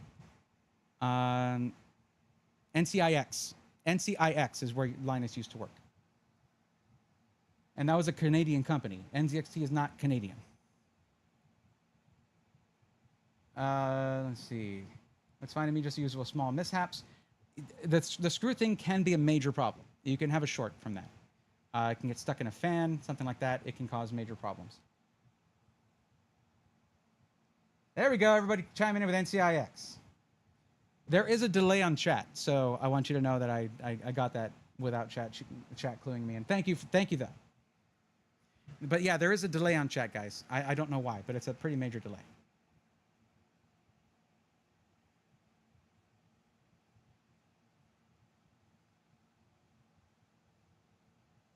Gary Holzman, what's up? Welcome. Thanks for chiming in, by the way. Appreciate that. This stream might be cut a little short just because my main camera is dead, being sent in for repair, and this one I don't have a dummy battery for, so it does not like USB charging, so it is draining, unfortunately. So if we have to stop the stream early, we will pick it up tomorrow with benchmarks, testing, all that kind of stuff. That would mean I would actually have time to install the games and stuff. That's not a bad thing, actually. Why is there a focus on here? Hold on. Oh, man. This camera drives me crazy. Okay. I haven't had to use a ZV-E10 as my main camera for a very long time, and now apparently I was out of focus for a while. My color grading isn't even right on this. But anyway. What front Yeah, Carrie Holzman. What project? What have you been up to? As our streams on YouTube don't have the same charm as Twitch. How so? I don't know. I feel like it's charming that YouTube is not trying to rip off all their creators. Twitch backed out, but we can see their intentions now. It's like, oh no, Mulligan, we're not trying to steal all the sponsorships that you work for. I rarely watch LTT. I was misinformed. That's okay. It's very similar names. Sales, distribution, NCIX. It was like an acquisition and purchasing department as well, if I'm not mistaken. One of those positions. Even though soon YouTube might be the thing due to the Twitch changes. Yep, there we go. NZXT made it worse. Made what worse? Okay, so I'm thinking that the move here is probably to end the stream before my camera dies again. And what I can do is I can see about maybe there'll be a place that has a dummy battery for the ZV-E10 that I can grab. I doubt it in this town, but stranger things have happened. I also have one. I just have no idea where it is. Or I can make sure that I'm not running it without the cable. But we can pick this up tomorrow, I think. Fun ASRock live mixer build with 13-inch monitor stuck on window of NZXT H7 Flow. Fun build. I love the live mixer boards. Dude, ASRock is making moves. Look, can you tell I like purple a little bit? I really want the purple one to do a theme build. Monitor in the case, love those. Yeah, I've built a few of those. I don't do much in the way of DIY content on here, but these guys have actually sent me some parts to do a DIY build, so I'm going to be able to do that. I focus on pre-builds because pretty much nobody else focuses on pre-builds. It's just an occasional thing for most other channels. Here's what we'll do, though. Let's get our peel in. How about that?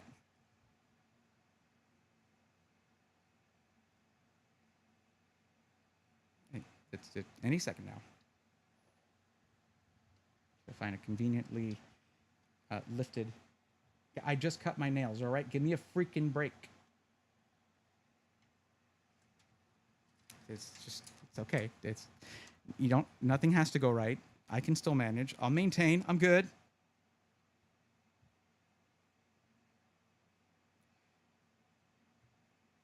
There we go. Peel time. Ooh, no.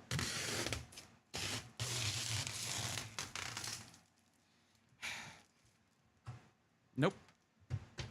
Failed peel because it blocked some of it. There we go.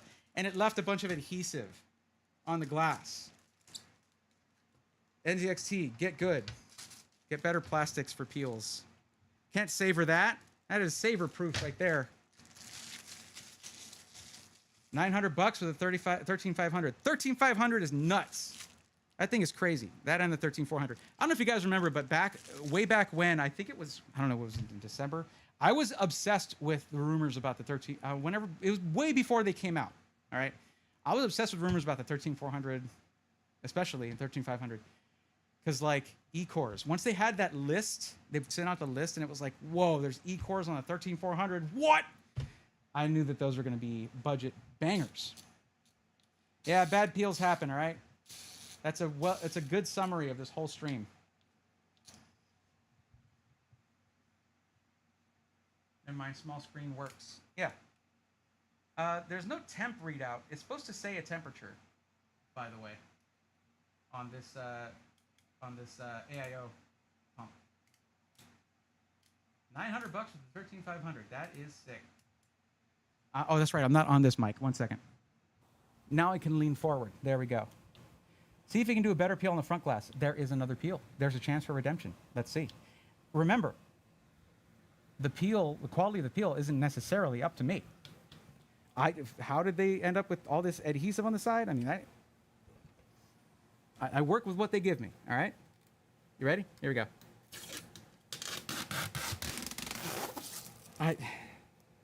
This is not good, all right? Really not good. But this didn't leave any adhesive on here. That's nice. And no, I do not leave these tempered glass warning stickers on here. Who does that? Who would do that? Yes, it's a purple and white sticker. I like that color combo, but it's a warning sticker. We don't need that. 32 gigs DDR5, 6,000. Wait, for $900? What GPU? Oh, is it no GPU? Or are you talking about like a 6600 or something? I'm new to this stuff. Do you have any starter videos on the channel? I have a video that is, yes, the starter video on like what questions to ask yourself before buying a pre-built, because that's the main problem that I found, is that most people don't ask themselves the questions of like, what do I want to do with it? What is my real budget? Like what, you know, about your priorities, things like that. It actually goes over all the questions that I would ask on the Twitch streams where I'd help people one-on-one to find the right PC for their needs. So one downside to not using an NZXT cooler, by the way, you have mismatched RGB. And you would probably need, well, this is a gigabyte motherboard and a gigabyte, which is probably why they went with the gigabyte AIO, so you can control everything with the motherboard RGB software. But like, why not just use an NZXT cooler? Why not do that? In the picture on the website, it shows an NZXT cooler. Yes, it's a black AIO in a white case, but like, what's the reasoning there? It feels like a missed opportunity to have matching RGB, you know? I will say that these front fans look spectacular. They look awesome. But those are the older fans, I believe. And these are the newer NZXT RGB fans that actually have hub RGB on them. So I'm excited to do the DIY build and try this thing out. It is a 280 going into an H7 Flow. It's gonna be a white H7 Flow with a white 280, Kraken 280 Elite. This thing's gonna be awesome. 13600K, so many cores for so few dollars, tons of performance, overclockable. The only thing we're waiting on is the N7 Z790, which is where, you know, they went with the Z690 N7 that was DDR4 only. Well, it's with the Z790 that they went DDR5. So that should be really good. What kind of cooler is on the regular Player 2? I'm not sure. Let's see. I mostly looked into the Player 2 Prime because of this.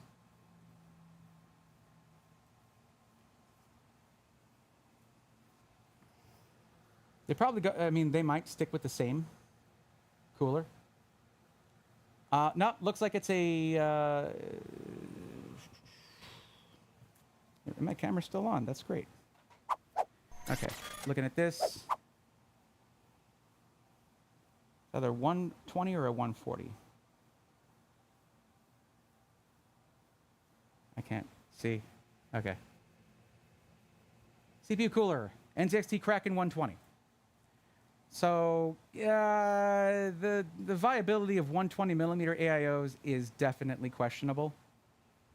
But I do know that they do testing over there. Like they do their testing. So I'm sure that it works. It's just not my favorite. I feel like there's a missed opportunity here for them to at least put in some of the new fans that they've got. But this is the thing. When you're doing pre-spec builds like this, you're planning on volume. So you want to be able to use the fans that come with the case. I believe on the H7 Flow that I've got, it's the H7 Flow RGB that comes with the new RGB fans. So they should use the H5 RGB if that's what they come out with for that. I really can't wait to put that thing together. That's going to be a fun... I want to stream the build too, but like the problem with it is I don't get to do a lot of DIY content. So the temptation to do like a overproduced DIY video that's like awesome looking... I'm talking about inspired by GGF Events, all right? One of my favorite YouTube channels for visuals when it comes to PCs. Stuart does an amazing job when it comes to cinematography and PC building. But like also streaming DIY builds is fun. And I want to have that fun with you guys. So yeah, this thing's about to die. We'll call it here. I guess I'll do the review part tomorrow. And I'll have all the games and stuff installed. Maybe I can send you one of my gaming builds for you to review. Harry Holtzman? Sure. Yeah, if you sell them, that makes sense. For sure.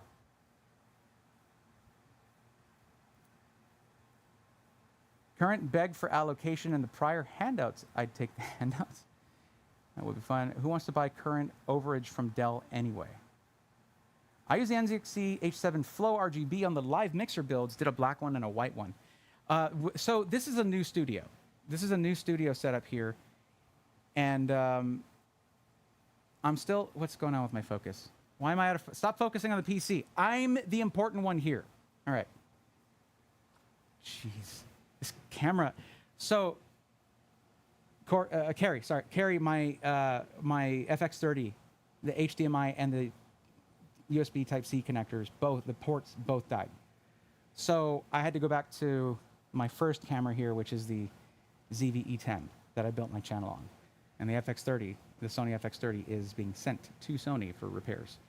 So yeah, not fun. I'm definitely used to a different workflow than this. The black one and the white one. See, but what I was saying about the new studio is I have like a whole sectioned off area with plastic drop cloth. I want to be able to do painting and other DIY stuff. I mean, DIY is actually my whole background. That's actually, like, that is what I would mostly go for, but I noticed a lack of content for pre-built customers, so I went with that. But I'm gonna build some leftover parts from where I upgraded. I should stream it. You wanna talk about how scuffed a stream can be? Hey, I do this for a living. So, not streaming anymore, really, the content thing, but yeah. Using GPU on the 13500, right, that makes sense. I just wish that Intel was as serious about DGPUs as their integrated GPUs, iGPUs, I should say, not DGPUs, but their integrated GPUs as AMD is, because you'll get better performance out of an AMD CPU on that, but nothing crazy. Just better, basically. Let's see. I'm gonna do a build of. Okay, I already covered that. I swear, if I buy from NZXT, I better not have all these problems. Well, we're not having problems. I just found some loose screws. That was it. And then I had bad peels. This is not a problematic thing. Like, let me actually make sure that we did post, though. One sec.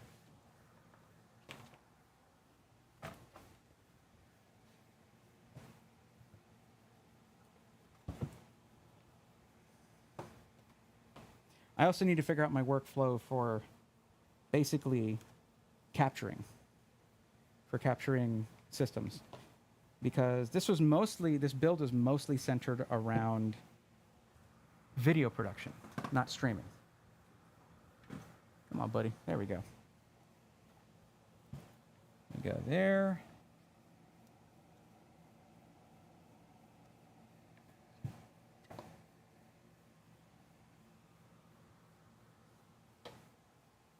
All righty.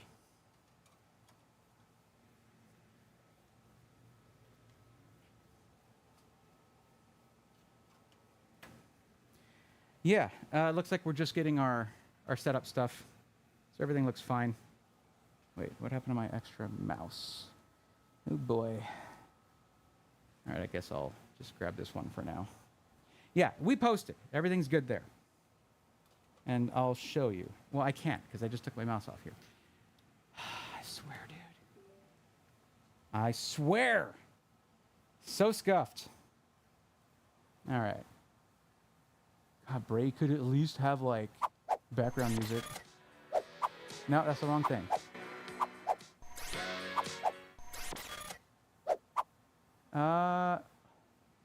What the heck? How was I doing it before?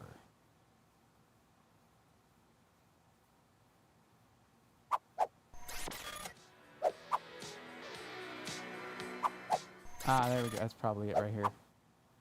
Nope. How the heck was I capturing the PC before? Ah, there we go.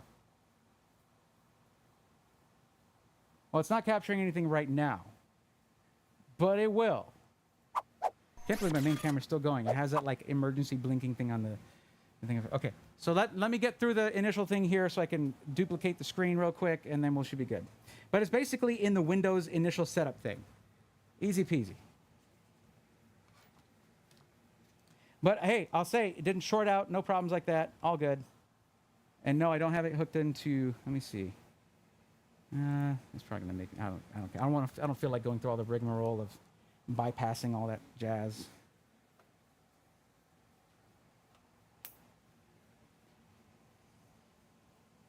Yes, yes, yes.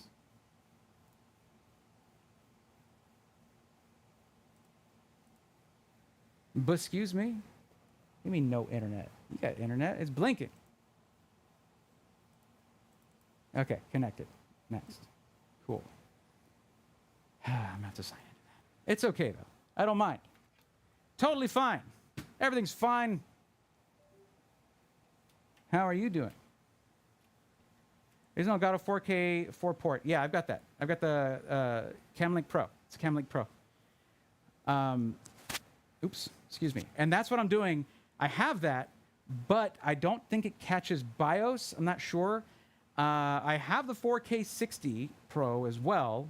I've gotten BIOS with that, and I think this would catch BIOS. But basically, I need to duplicate the screen. If I was just doing it using the capture as my monitor, it would probably be working fine. I could always switch to that too. But also, this is DisplayPort to HDMI in the Camlink Pro. Anyway, whatever. It's complicated. All this stuff. I love it. I mean, I really like tinkering with all this stuff, but I don't like tinkering with it live. That sucks, and it's stressful. Okay, we're done with that. Cool.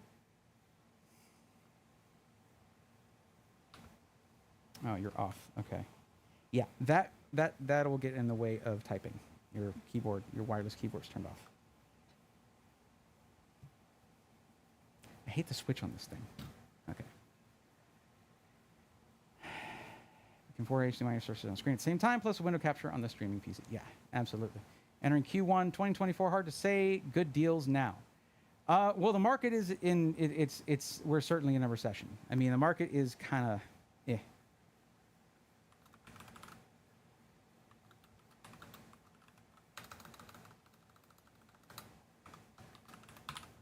P2 Prime. That'll work. Okay. This is a Player 2 Prime.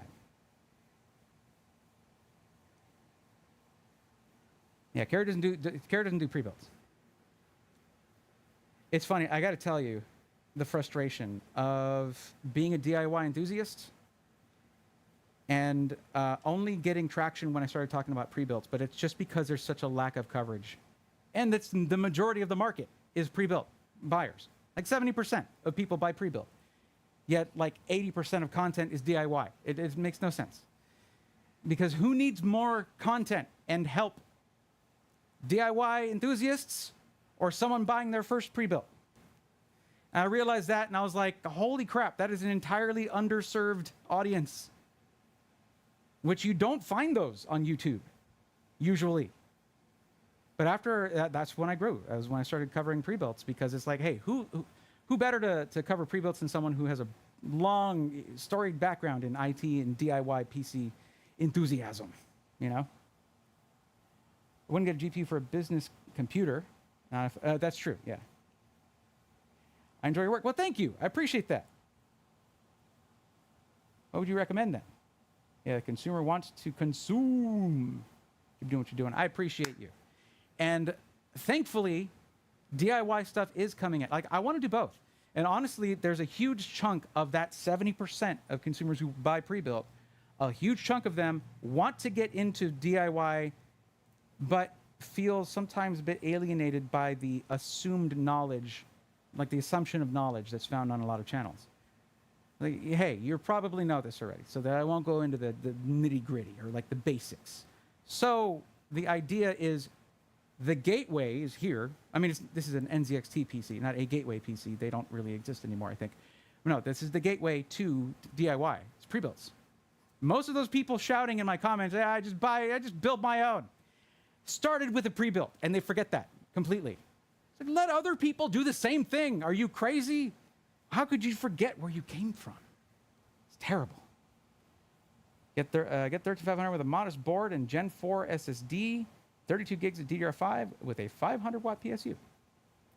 Put in a business case like a Corsair 110Q or any NZXT case. If you add something really affordable, like a 6600 and a Radeon 6600, then you can make that a gaming PC very easily and very cheaply. All right, let me sign into this crap.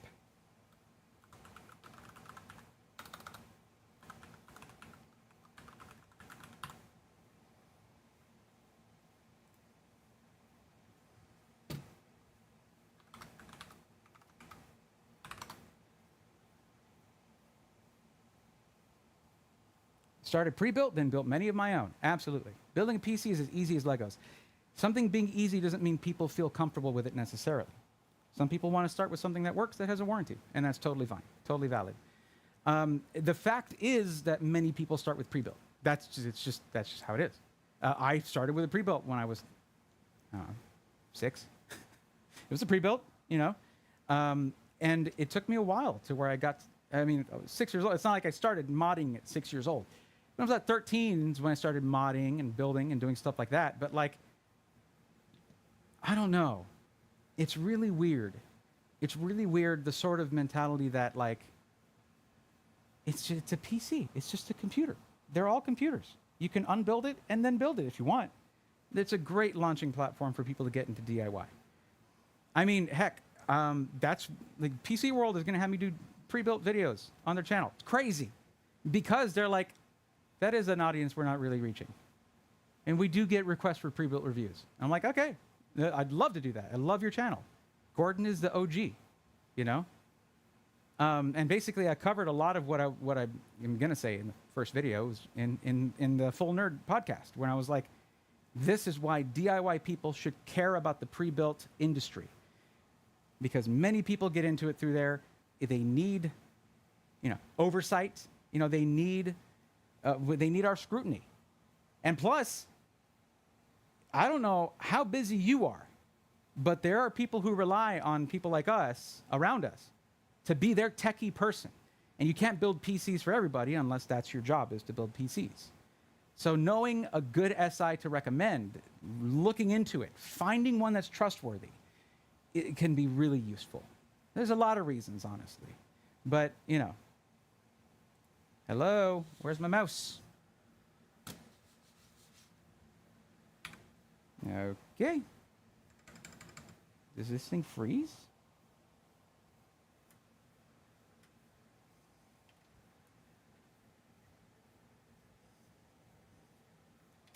It could have. Stranger things have happened. Huh. Interesting. Okay. You okay, buddy? There we go. It didn't like having the DisplayPort connector in there. Got it. That's the thing, guys. Something like that happens. Unplug things that are not critical. Unplug those things. Sometimes you'll have a USB controller get hung up, a GPU driver, GPU things that's like, whoa, hey, this thing isn't, I'm not ready to, hold on. Just unplug stuff that's unnecessary and see if it unfreezes. My God, just let me test this thing. No.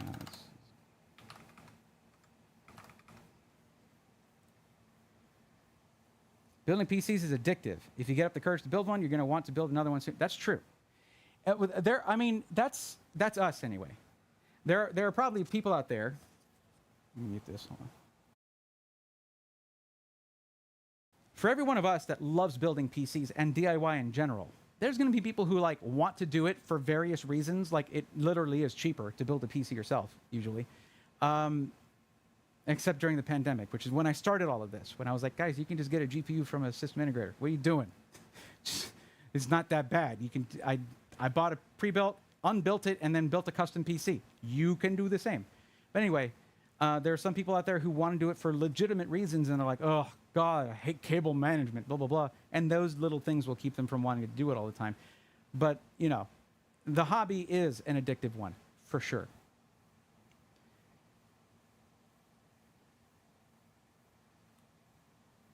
Okay, what am I doing? No, no, no, no. No, thank you. I'm getting just too... I like how like it's the advertising ID thing is like, hey, you're still going to get served ads. This just makes them better. I don't care. You don't get my info. Leave me alone. You're still going to get my info, but I'm not going to agree to it. Man, I hate this whole crap. I know that there's a way to skip this. I don't... Yeah. I'm just trying to get through it. Heat wave in Texas. Garage studio. Bad combination. All right. Decline Decline. My goodness, my Guinness. Let me go. Man. Okay. We're in. Oh, never mind. Hi. It says hi. Have you enjoyed just staring at me through all this? I'm sorry. I did, like, there, even if I had this. London boy, oh my God, what's up? How have you been? It's been a hot minute. How are you? You're the one who knocks, huh? Not G Pro Wireless MB G305? No, it's a glorious Model D wireless. Hey, I just bought an iBuyPower Ready 3070 7600X 32 gig RAM, but all I read is the horror stories about the cooler it comes with. Should I immediately be looking to change that? Well, I don't have any context. All I know is that in our Discord, in the SI Testimonials channel, switch mics. All I know is that in our Discord, in the SI Testimonials channel, iBuyPower does pretty well. Their stress testing area, if you want to be reassured, okay, go back and watch my tour of iBuyPower. Their stress testing area and burn-in area is massive and extremely well equipped, okay? So go back and watch that tour. I think you'll feel a lot better about your purchase if you check that out, because their facility is really impressive. I want to start making bills to sell to customers like how Roby does it. Tread carefully, my friend. That is it's a stressful thing to do. When will be your next PC guide stream? Hopefully later this month, like late this month. It's just because of the sudden trip to DreamHack, I couldn't put in the AC system still. So, is a $100 difference in price noticeable between what and what? Do you still have that RX 580 around? I do. The one who does the best is Alexander PCs. Who are you responding to? Remember that last list you helped me with? I did a 10x upgrade and blew up 2 1,000 watt PSUs. That sounds ridiculous.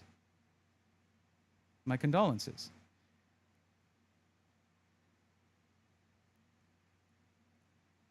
Been working 50-hour weeks for the past 6+ months. Good Lord. I haven't been putting out that much content because of the move and all that. New egg, nay, nay.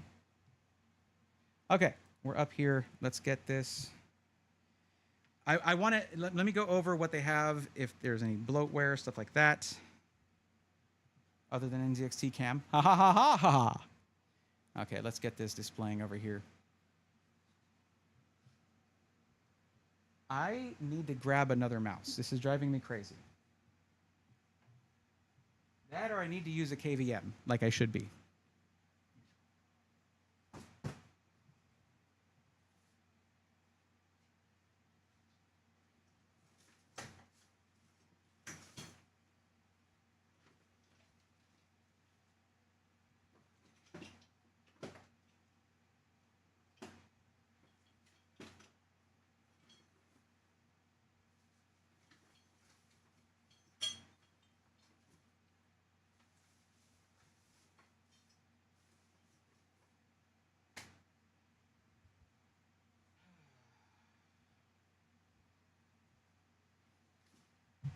Well, I don't have one handy, and that's my fault, so whatever.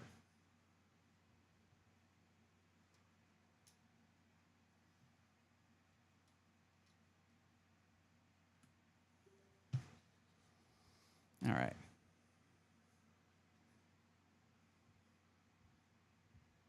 Is that the right one? No. That's the right one? Okay, it is. Neato, gang. All right.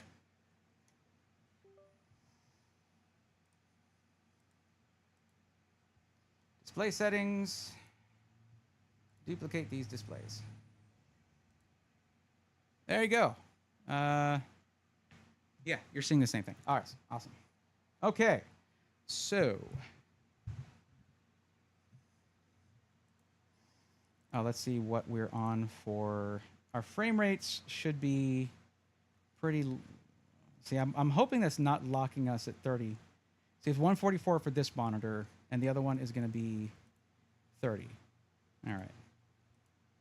Okay. Well, that's the Camlink Pro for you. So it's stuck at 30 FPS. Okay. So looking at this, it's not overly done. You have Aorus Engine. That should be for the motherboard software, and well, mainly for the AIO, probably for the AIO RGB. NZXT Cam, that's going to be for your case RGB and controlling fan speeds on the case. And then RGB Fusion, that's for controlling motherboard RGB. This is why I say you should be unifying your cooler with your fans. Like, you should have an NZXT cooler.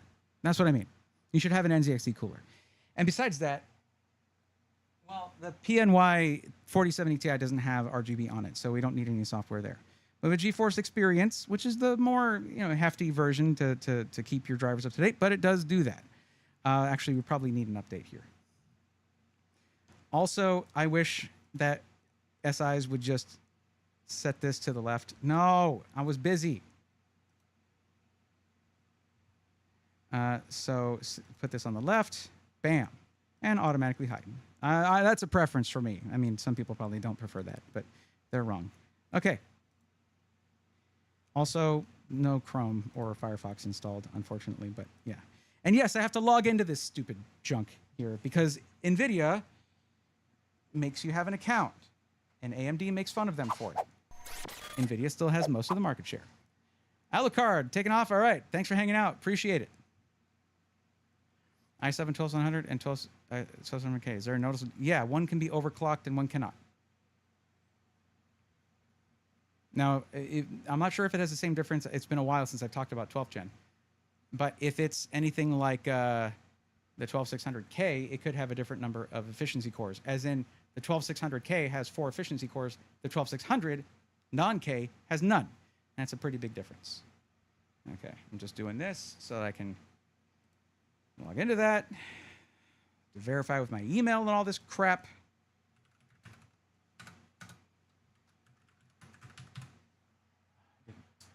I no longer have a top-down camera because I didn't turn that off.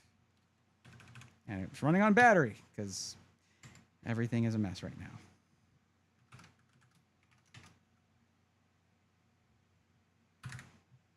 And it should do it. Security challenge. Yeah. Whatever. What time is it? That's probably wrong. Yeah, it's 11:53. I started late, though. I started half an hour late. So that's on me. I don't want all of these to be 4 hours long, though. And we're just now looking at the desktop because I had camera issues. Yes. Authenticated. Hold on. Authenticated. There you go. Neat.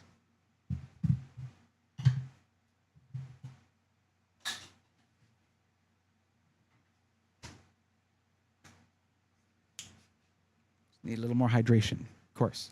Stay hydrated, folks. Very important.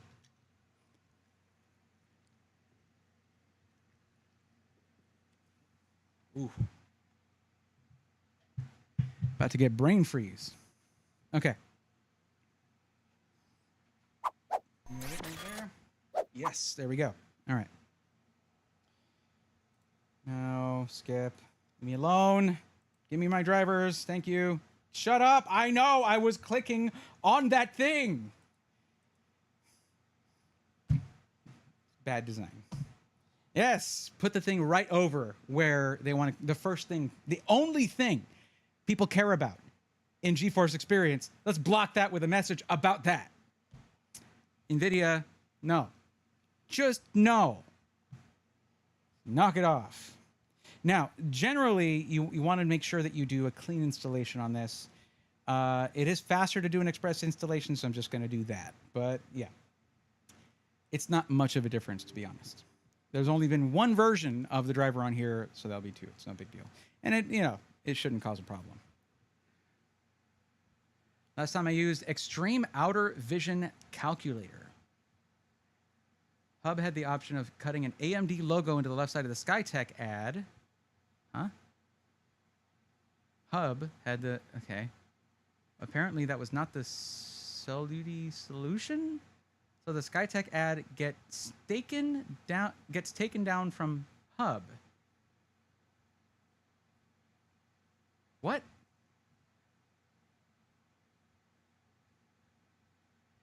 Oh, he tried to hook up 4 MSI optic monitors and thought it was only going to use 200 watts each, but it used 300 watts instead. Yeah.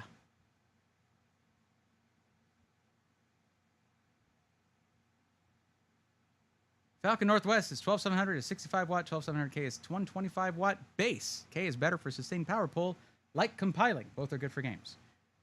That is way better than what I said. Thank you.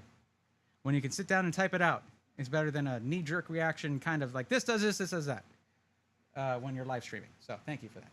I am dripping sweat right now. This is, and I have like a portable AC just blowing air directly at me.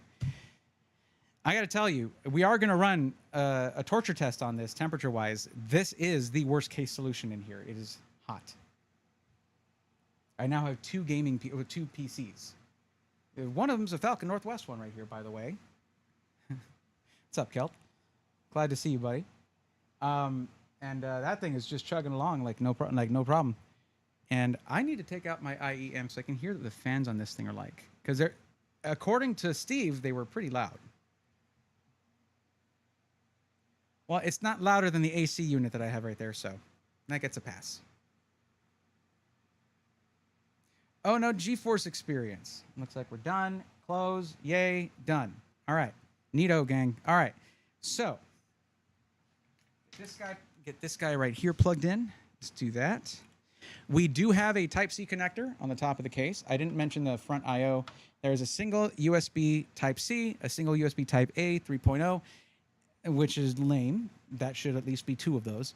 And we have a unified headphone and microphone jack.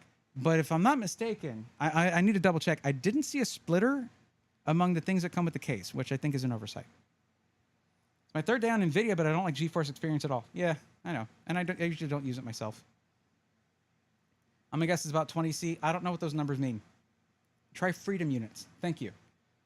No, but for measuring temperatures, we do use. Oh, well, what am I doing? Oh, I plugged that in. Cool. I need to use it. Okay. I'm the worst at this. Okay. Should probably remove those old folders. And just run my Steam library off of this thing. No problem.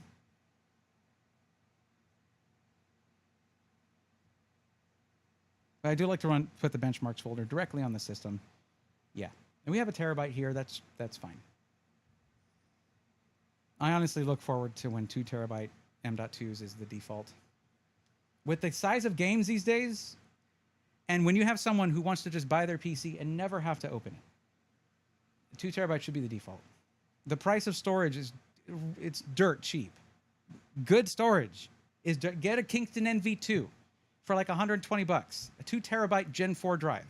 Not the fastest of Gen 4 drives, but you don't just look at sequential read-write speeds. That's all they tell you. It being Gen 4 is going to help the more common random read-writes. Great drive, honestly. Very good drive. And I could see SIs totally using those because of the cost. The cost is low. Anyway, sorry. Mini rant. My bad. Okay. I'm not really centered very well on this thing, am I? There we go. Kelly, check out the classic mic though. Got the Super 55 from Shure. Love this thing though. Look at that. And I am using it, so yes. Okay. Because I also got this little guy for when I'm running around doing, moving. But yeah, no, this thing is way better. Vortex mods. I'm intrigued. Stardew Valley, all right? It's nothing cool. I mean, Stardew Valley is very cool. Excuse me. Okay, that's done. It's been done. What am I doing? Okay. All right, let's throw that on there. All right, what? Oh, my bad. Hold on. There we go. Am I in the right folder? Hold on. Make sure I'm in the right thing here. Okay. And we also got to get... I know I need to update this. All right, I haven't done that yet. I also could use hardware monitor instead. I should probably switch over. It's just what I'm used to. Okay, yes, accept, yada, yada. Okay. There we go. There are 50-100X. Now, we know that how the 50-100X performs. This is not to benchmark. This is to torture test, all right?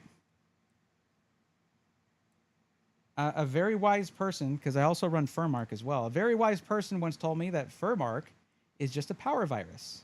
And it is. It's just to, what the hell? Why did that go?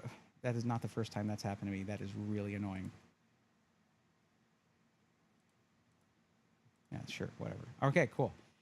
Okay, Cinebench, hello, can you come back, please? All right, I'm closing that. Oh my God. Don't worry, guys. I do this all the time. Okay. What's up, Org Chaos? How's it going? Case manufacturers expect that adapter to come with your headphones, or you buy a console, smartphone headset, TRRS combo jack type. Right. Consumers can buy those. If you're... Uh-oh, main cam went out. Bye-bye. Okay, well, we're going to look at the PC now. Okay.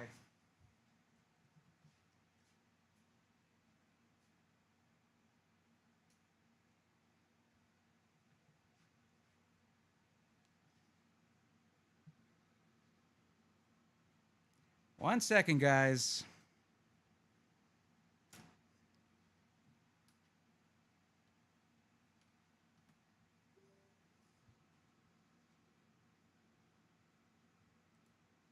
Okay, now I just didn't want to hide those numbers. There we go. This is so frustrating. Like, I literally have like 7 mice, and they're just not within reach right now. Okay, so let's go here, file, advance, and turn. Okay, minimum is off. Cool. Let's get our CPU temps up here so we can see them. I was really just trying to resize this window, and the whole damn thing disappeared. It did it again. Why does it do that? Cinebench, why are you doing that? I can't resize it because this is 1080p. That's why. And I did it again, like an idiot. God, it's so stupid. Let me resize your stupid benchmark. God. Okay, cool. All right. It has to be on the front. No, you can't look at anything else. No, your numbers, I don't care about your results. All right, cool. Sorry, I just yelled at software. Okay, cool, yeah. There we go. There we go. Get the core clocks, keep that. Man, I hate working on a 1080p thing when I'm doing a 4K stream, but oh well. Don't need that. Okay, perfect. This should do just fine. Power reporting deviation, why is that red? That's interesting. Huh. Okay. Anyway, all right. Let's go ahead and hit start on that, and then go to here and hit the little clock. This is not a Cinebench monster here or anything. All right, that's not what we're working with. We're just trying to see what the temps... Oh, yikes. That is hardly ideal. I mean, it's not the worst I've seen.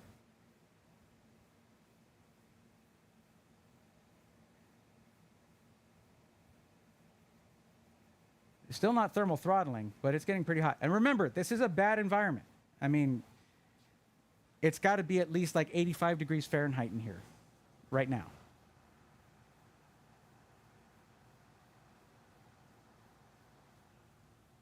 So that's not good. We don't like that. But hey, you know what? Didn't thermal throttle. So, I mean, it just got in the red there. Max temperature, 90 degrees. That's not good, though. It's not good. 50-100X is not that hard to cool. It is not the hardest CPU to cool. And I do have cold air blowing right at the front of this thing. Cool air, I should say. Okay, well, let's see how the GPU fares. What I'll do is, I'm probably going to have to stream more of this later because of my camera issues. I'll do more thorough testing inside my house, like where I have AC.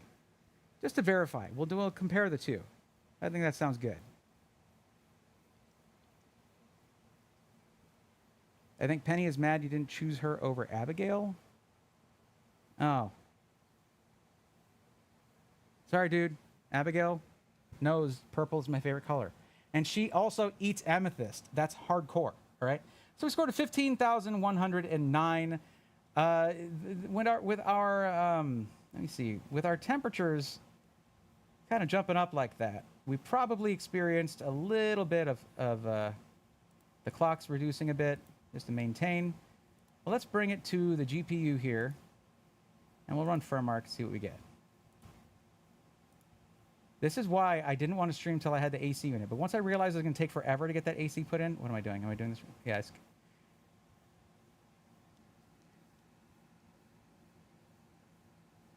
Wait, what the heck? Oh, it's not going to show the GPU because I need to update. I need to update the software. Hold on. I need to update hardware info 64. It's not going to show our GPU numbers. Oh my God. Okay, cool. That's why I usually tag or pin things to the bar. How does the alphabet work again? Okay, it's not in there. Where did hardware info 64 go? It's under something else. What is it under? Yeah. I feel like an idiot right now. Just leave me alone. I'm tired. The whole stream has been scuffed to heck and back. It is not my fault. All right. Probably on the desktop? No, of course not. Why would it be? Okay. Yeah. All right. Oh, it's because it does. Okay. Am I using the portable one? I'm probably using the portable version. What a maroon. Okay. It's got a summary. And then we'll... All right, let's just download the newest one, I guess. Sure. No, leave me alone.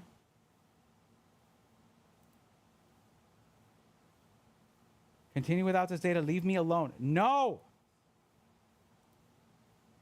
I hate Edge. I hate it. I don't care about their stupid AI. I don't care. I hate Edge. All right. Let's just get the latest version. It should have updated 40 series info. I need to have that on my drive, like my benchmark drive. And I don't. I don't do that. But I don't know why. Why don't I do that? Who knows? That's an ad. I don't want your ad. Leave me alone. Okay. Tiny download, fast internet. We're good.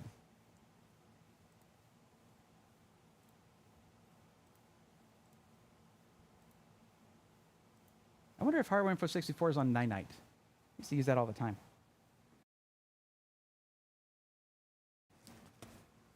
That needs to be, I need to make a video on like things to do with your new PC other than like how to set up your new PC. Because I have a video on like how to set, 5 things to do with your new gaming PC, and then 5 things to not do, So I should do something about software to install. And Nine is awesome if you're just trying to get some real basic things. Wait, so am I supposed to, I should have closed that.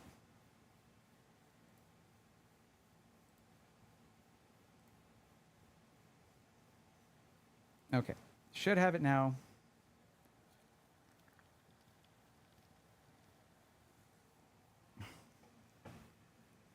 What the hell? I don't want the beta. No. Unless the beta has... Oh, man. Did I just open the old one? Guys, I'm tired, all right? Let me be. Let me be. Yeah, there's a GPU. Got it. Cool. Neato, gang. Let's go. Firmark time. Power virus time. Let's just fry this thing. Could also run Heaven. Could run the Heaven benchmark. Another option. Oops. Man, I missed the random rants you do. Look, I never stopped those. It's just that I don't record them. I just say them into nothingness. I just say them into space. No, I'm still doing SI Weekly. Still doing side dub episodes. You can still get some rants there. There was some pretty good ones in the last 2 episodes. Oh, man. PBO, what a time drain. I guess it's an option that you turn on, which I should check if that's on, actually. I should look at that. But yeah. Okay, just go.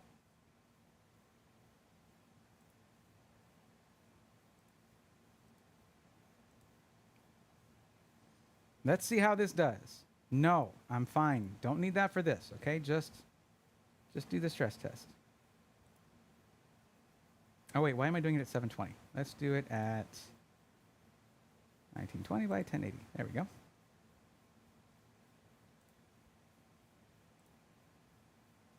All right.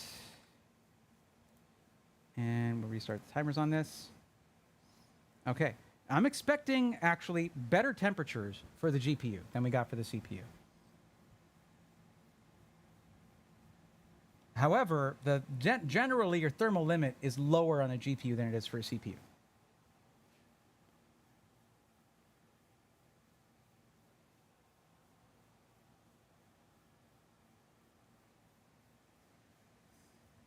I don't know. We're getting up to 73 as the standard GPU temperature.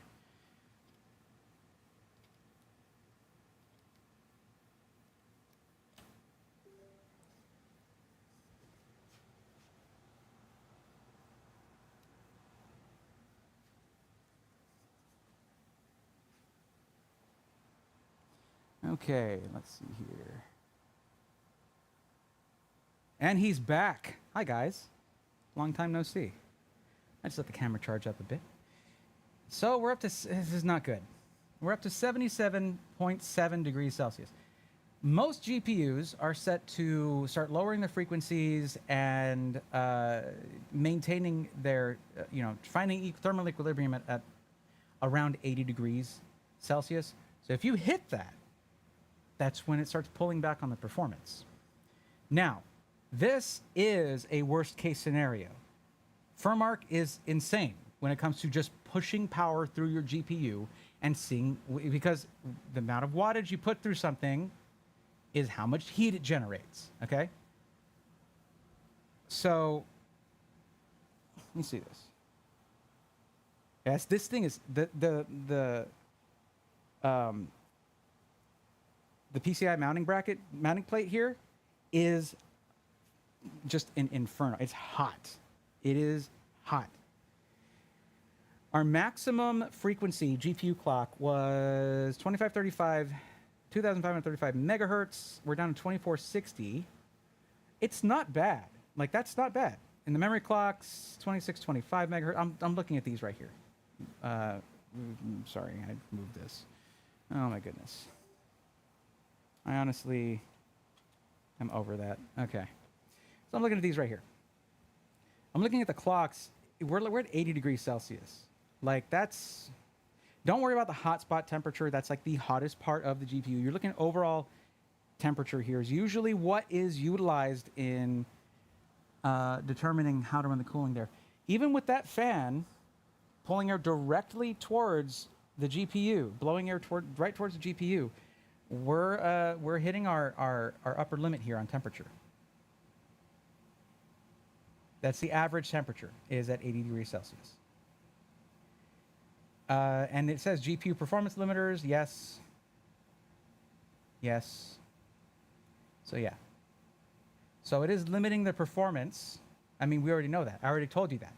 Once it hits a certain temperature, it's going to throttle back the GPU in order to maintain temperature for longevity, your hardware's longevity. But yeah, this thing is not handling the temperatures in this garage, along with the workflow that's being, the sheer amount of power that's being pushed through it. It's not handling it very well. That could be the case, or it could be the environment.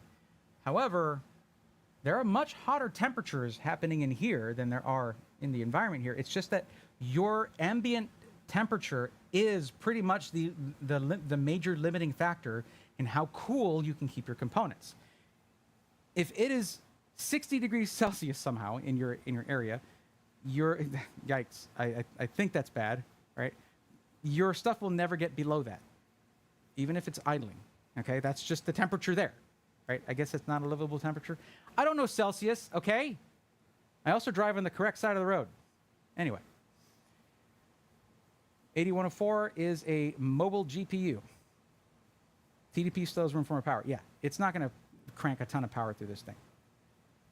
Curious how much the GPU temp would drop if you open the side panel, considering the self-throttling temp for NVIDIA is 83 degrees Celsius. Well, no, see, that's the thing, is it can start to throttle before that. If it doesn't want to just like, it really depends on the VBIOS, how that's set up. You know, we can't assume it's all going to be the same. I still have a peel on the inside, by the way. But sure, let's remove that and see if the temperatures drop.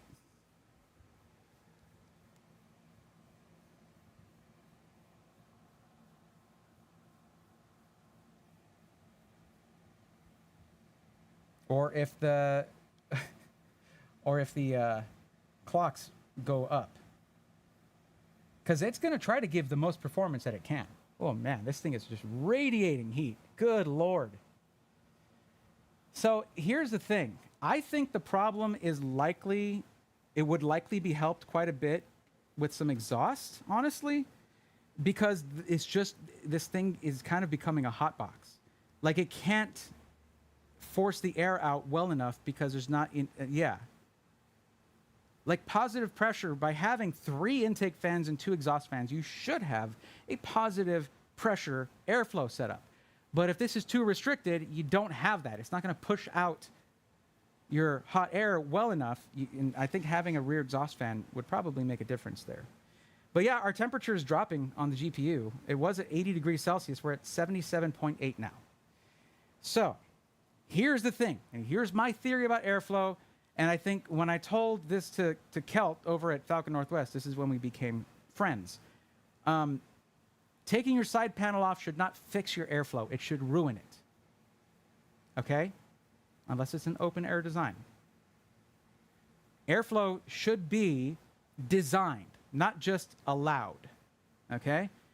It should be to where you have it directing air over the things that it needs, where there's either positive or negative pressure. Neutral is also valid. But removing your side panel should spoil your whole airflow setup. It should mess with your temperatures and stuff instead of improving them.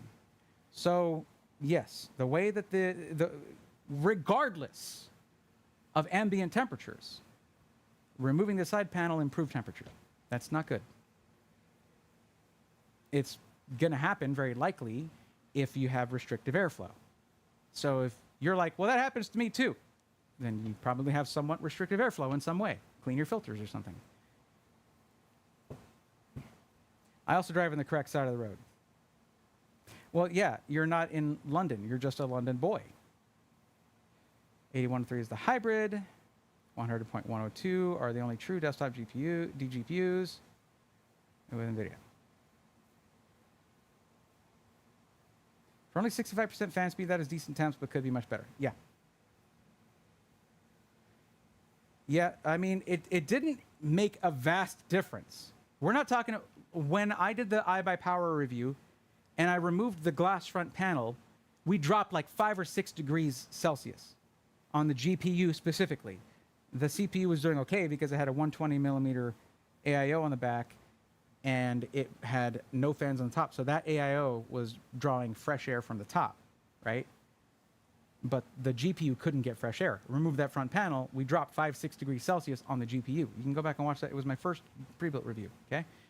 However, here, we only dropped 1.8 degrees Celsius or so. 1.8 to 2.2. So that's not a drastic difference. The temperature in here is also not helpful. So for the final review video, I'll have comparative temperatures when I ran it in an more air-conditioned environment, all right? But for now, we're going to go ahead and pop this back on, watch the temperatures climb back up. And, you know, it's not horrible. It's not. I've seen worse. I have seen worse. But it's not great. And they do have pre-builts at NZXT Build that come in the H5 flow. What I'd like to see is I'd like to see that be an option for any of them to get either the flow or elite version, okay? And I'm not going to tell you guys you need to put a warning out there saying, hey, if you get the elite, you're going to suffer performance-wise or longevity-wise. You don't have to do that. I already warned people about that. But this is honestly better than the H510 ever was, okay? H510 would be dying right now. It would just be like melting right now. Running Furmark. with a 4070 Ti. It would. Also, I don't think I noted what the power supply was. It's 750 watts. 750 watt C750 from NZXT, by the way. In case anyone was wondering what they used to power that 4070 Ti. Nothing crazy. How you been, Brait the Gordog? What's up? How's it been? How you been? How's it been? I was going to say, how's it going? And how have you been? So I said, how's it been? We've all been there. It's happened to all of us. Time to buy Player 3 pre-built. Can you please review the Azure 2 pre-built? The specs look promising for the price. Stay tuned. And I'm talking about within the next couple of weeks. Okay. But yeah, so look at that. Climbed right back up to 79.9 degrees Celsius. Max at 80.2. Yeah. So we're looking at an airflow issue here. I'm not saying that it wouldn't be helped by having cooler ambient temperatures. Obviously, it would. Again, garage studio in Texas. Okay, without I don't have my main AC set up yet, so that's not helping things. But we're talking about the delta between having the side panel on or off being 2 degrees Celsius. That's an airflow issue. Okay, plain and simple. That's just what happened, literally, not an opinion thing. Okay, let's close this out. And I still have a face cam, so that's nice. All right, so let's go to, let's see, what should I do next? I said I could run. I was saying I could run Heaven benchmark as well, but it's going to be a similar result. That's it. It's going to be the same result. So what we'll do now, let me install Steam.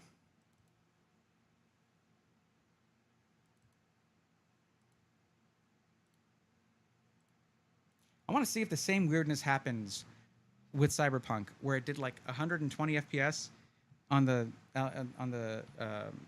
Auxilia. It did like 120 FPS, and then it got stuck at 30 forever. Probably because I was like doing a screen duplication thing. I don't know.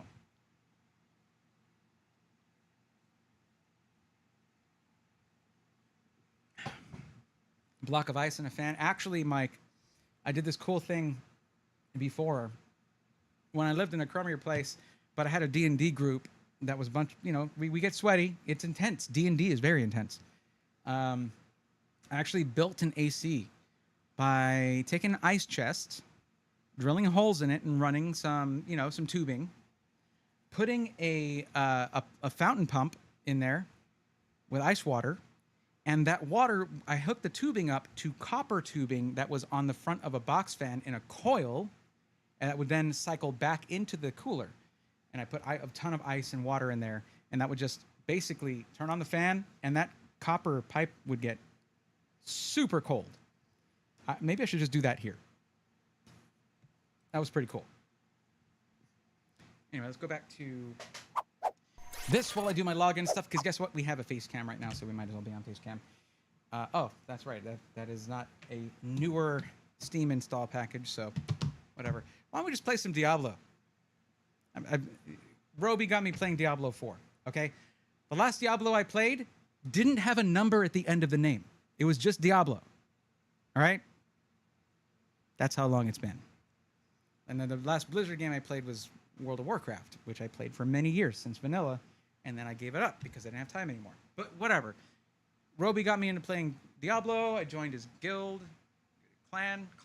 Joined his clan. That was cool. And it's a fun game, but I don't have much time to game. But it's very fun. Like, very fun. I guess I didn't get eased into like the new Diablo gameplay because it had been a while. Homemade swamp cooler. Yeah. I wonder if you water cooled it with IRNBRU. What the temps would be also, that was a joke, but someone actually did it. Should have just had your wizard cast Wall of Frost. Fair enough. Cone of Cold as well, another option. You just point at the people you care about, right? The one was silent.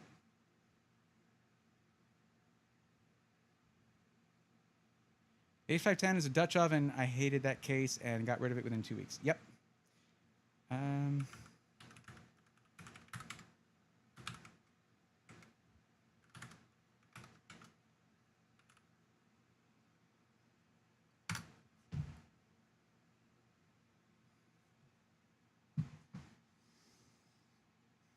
I hope you guys like these streams. I hope you guys like chilling with me. I miss regular streaming and I want to get back to Twitch streaming. But man, the whole thing with Twitch has got me questioning things.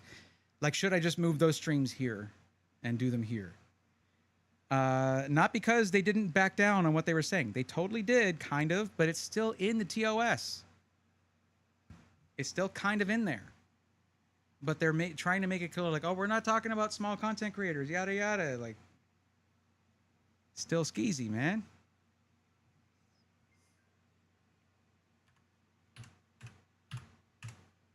Okay, then I just got to point this thing at my game library on the M.2 enclosure. We should be good.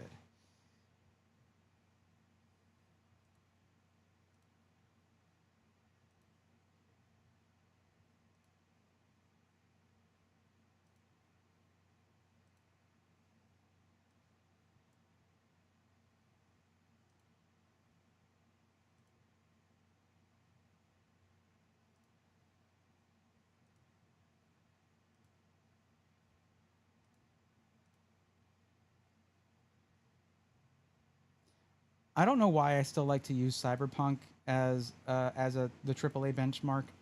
It's maybe because it has a solid benchmark and, like, you know, whatever. It's a tough game to run still. Even though they did some optimization, it's still a hard game to run, like crazy hard. Also, we're running at 1080p.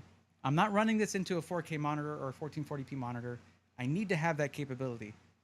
But I haven't set that up yet. So I'll run those benchmarks separately. Because I do really want to put this thing through some gaming benchmarks, not just run straight up stress tests that are unrealistic. Because, you know, most stress tests are not what you would face in everyday gaming or normal usage.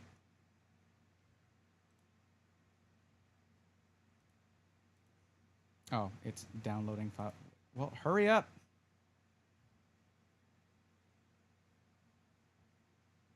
Oh, it's at, okay. It's still doing it. We're good.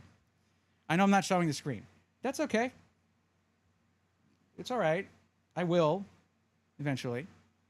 Street Fighter 6 Jury and DJ mains piss me off on a whole new level. I just like the character creator because you can make weirdos. It's great. Go to Kick. Stature, no, I don't agree with who they have leading that place, like the face of Kick. He said some awful stuff. And there's, you know, maybe if it stabilizes, maybe if they get a real TOS, all that stuff, maybe. But the odds are not good. You know? The problem with some get-rich-quick things is that sometimes they linger too long. And that seems to me like what Kick might be. But I'm not, I don't judge, and I don't know. I'm not an expert at this stuff. This is just based off of people who I trust and their analysis of it, not my own analysis. So don't take my word as gospel here on that. I'm just like, I can't even do my, like, I'm a Twitch partner, man. Like, and I can't even stream there. Like, this is really physically demanding to stream in a hot environment, and I need to just get what I need fixed and just do that. And then I can get back to my regular streams. Are you using high performance on GPU settings, or is it still set to let the PC decide? I'm running on stock settings. That's the goal. Because most people are going to get their PC and just run it like that. So we got to see what it does in that kind of setup. Okay, are you done now? It's done now. Okay, cool. I'm letting it run.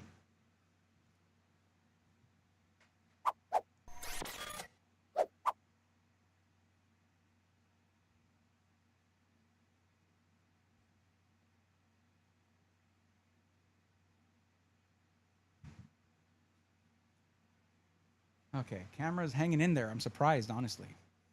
Yeah, we're at 1080p. Oh, God, really? Everything freaking wants you to sign up. Everything.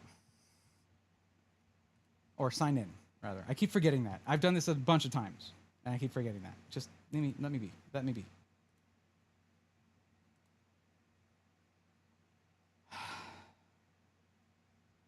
Steam, get your stupid thing. Steam's little pop-up always shows up over what I need to click on, and I hate it.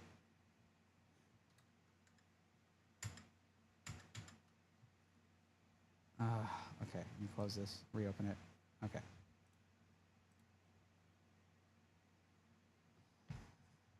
I'm tired. Sorry. Yeah, it's 1080p. They back down on line 9, but line 12 is still toxic for embedded content. Yep. Yes, it was Ludwig's video. I watched Ludwig's on that. Yeah. Like, it's still all the TOS, man. It's still there, unless they changed something since I've looked.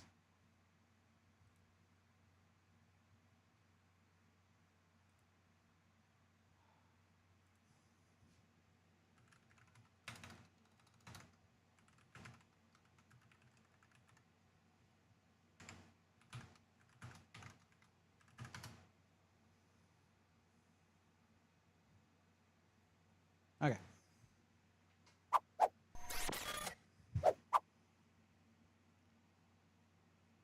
I say you have a more dedicated viewership on Twitch, but YouTube seems more peaceful as of right now. It does. And the VODs never go away, which is the best thing. Anyone who's still watching this VOD, I appreciate you. We should have an edited video up at some point with a montage and everything.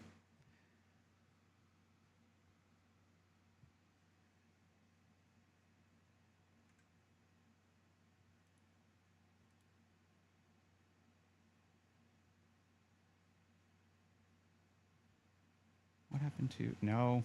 A picture, though.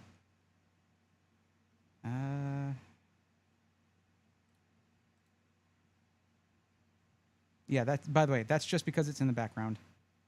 Why did that get closed? Yes. Whatever. Just going to reset the timer on this guy right here, and we'll check our max temperatures. There we go. Ooh. Yeah, okay. Still not anything close to 100 degrees. Well, still creeping up there, but yeah.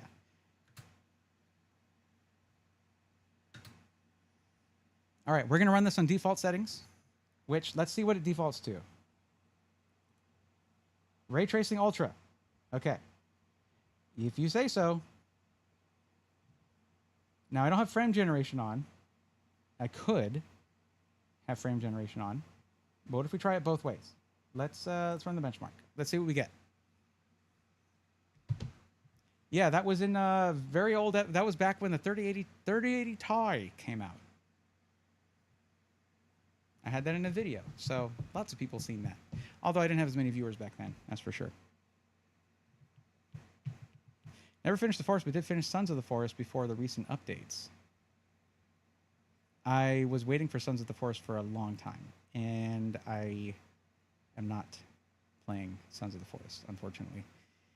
Oh well, what are you gonna do? Man, this setup that I have with like the wireless monitoring and the wireless mic is nice, but after a while my ears hurt from having it on my head.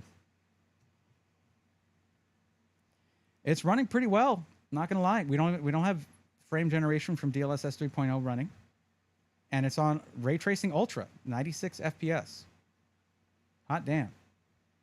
1080p though, all right? You go to 1440p, that's gonna be a lot harder to run. I wonder if I can run it at that. Just tell it, yeah, run at 1440p, whatever.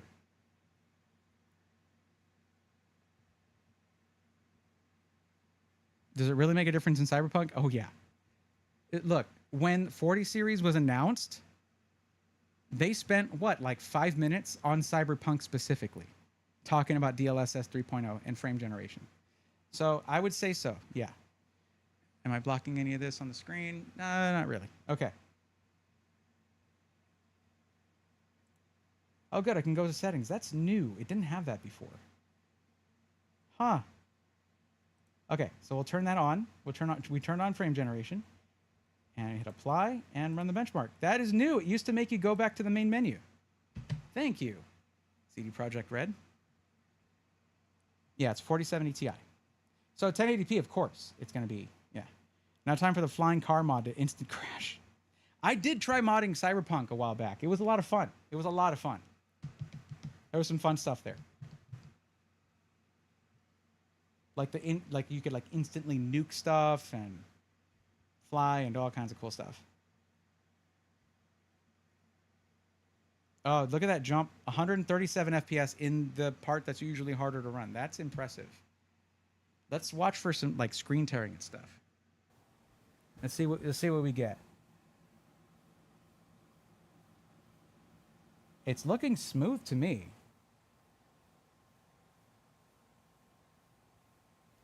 I know on the capture it doesn't look as smooth. I know that.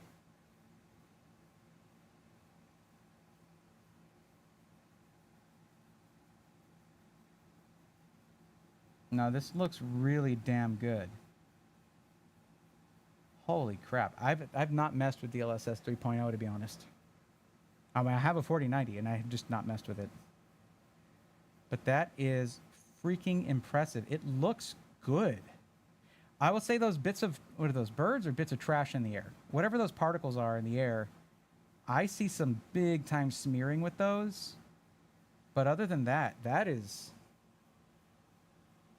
very impressive. Now, I don't think okay, video, let's go here.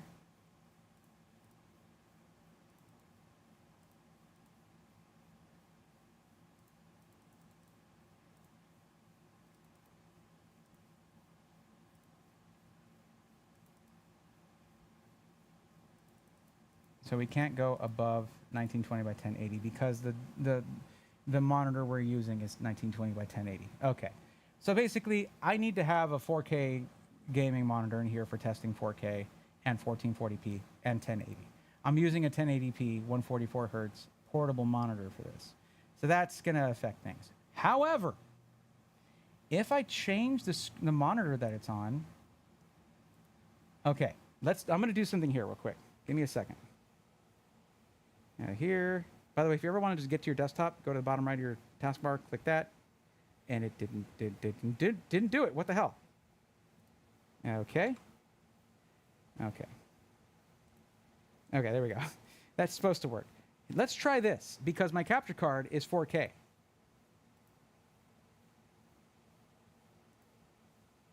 And so what we're going to do now, let's go. Let's exit to the main menu. We're going to tell it to run on monitor 2, which is 4K. Let's see what it does. I can also change the resolution to 1440p. I think I might have just cracked the code here for my little setup as I have it. Let's find out. Motion blur. Ew. Yeah, whatever. Like I said, I just ran default settings. I don't like motion blur either. 27%, 30% increase. Yep. Does 1080p look worse on 1440p monitor compared to a native 1080p monitor? Yes. It'll have to like upscale, basically. Just want to express my thanks for pointing me to Power GPU. Grab one of their weekly drops and I'm blown away. Their cable management is insane. Power GPU is a boutique builder. And if boutique is what you're looking for, they're a great option. Plus, I mean, they're just really cool folks too, like really cool people. And Jesse is way too tall. He's a freak of nature. It's really weird. DLSS 3.0 is really good for single player games. Yes, because a fixed pixel grid setup is for 1440p and 1080p would be scaled on 40. Yep, there you go. What I said, but said differently. Okay, so we're going to go to video. We're going to change it to... Hello, can you please... Hey, I said I cracked the code. The hell? Did I not accept the changes? Hold on. Yeah. Let's make this my main display. There we go. Maybe that will do it. Maybe it's going to freak out because I have the game open. I should close the game and reopen it. Honestly, another thing is if I'm making changes to the settings, I should be rebooting the PC here. Or at least closing out the game to make sure those settings take. Okay. Oh, there we go. That's right. I've got a different... I need to look at my capture now because I can't see what I'm doing. 1 second. I can't believe how long my camera's been going. This is awesome. I just jinxed it, didn't I? Oh well. Okay, let's bring that over here. or at least a preview.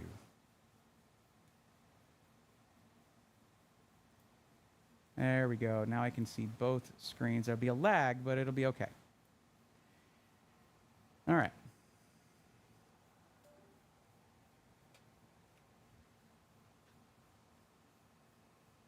Oh, yeah, that is laggy as heck. All right. So, let's close out the game. And we'll reopen it.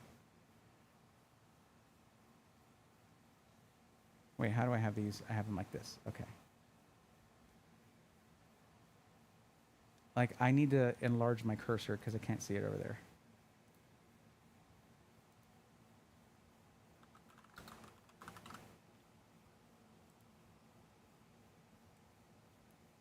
It's going to look ridiculous. I know. That's okay.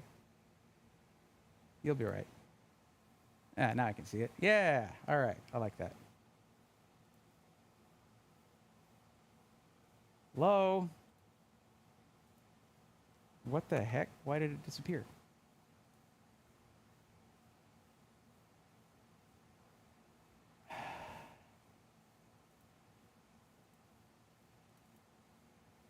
All right, here. We'll go here, and we'll go to the library.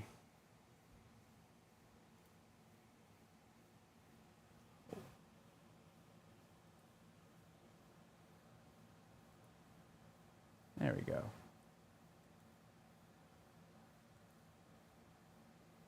And it should launch on this monitor. It should launch here. Let's see what it does. Man, switching back and forth between the microphones is going to drive Cuddles crazy for the audio. All right, let's see if this works.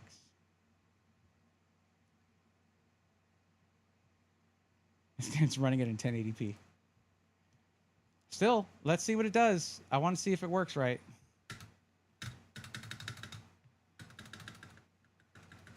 Cam freeze in 10 minutes or less. I can take that. What's up, Disarray? I hope you're doing well, by the way.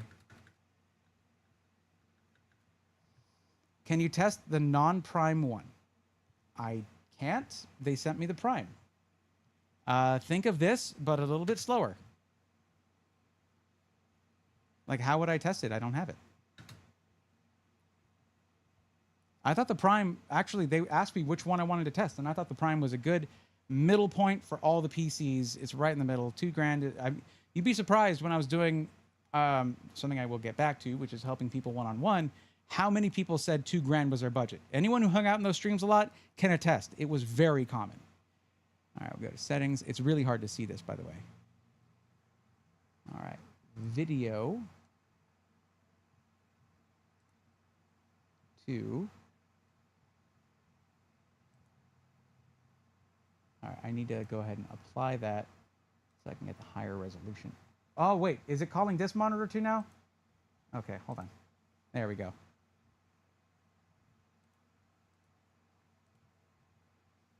Bro, I can't see nothing. Can't see nothing. Hold on.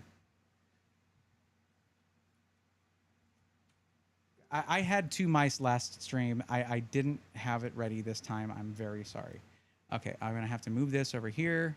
Chat is now in this other window. And I'm going to maximize my preview window so I can actually use the PC. Because that is just about driving me crazy. It hurt to hear that, but understandable because I used to have that budget. Yeah. Been missing watching the 2K PC recommendations. I got to say, I'm not too certain about this one. Honestly, but we'll see.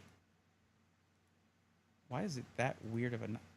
Oh, yeah, that's my fault. Okay, I'm like, why isn't it reacting? Because I have this stupid thing where I only had one mouse available, and I don't want to go digging for another one. Okay, there we go. 2560 by 1440. Let's run it. There goes the camera. Camera's dead. There we go, guys. It was going to happen eventually. Cuddles, please don't be mad at me, buddy. All right? Yes, the cam died. There we go. Yeah, It's if you look at my if you follow my Twitter, you'll be a lot more caught up on a lot of stuff. But in this case, yeah, that's my main camera is kaput for a couple of reasons. It's being sent in for repairs. So yeah, I'm having to use my backup, and I didn't have the right kind of power supply for that. So yeah, it's charging right now. I should go power it off actually. 1 second.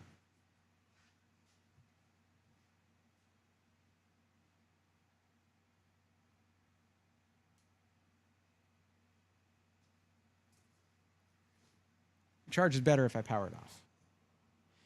So as for bloatware on this, though, I would say I would consider the fact that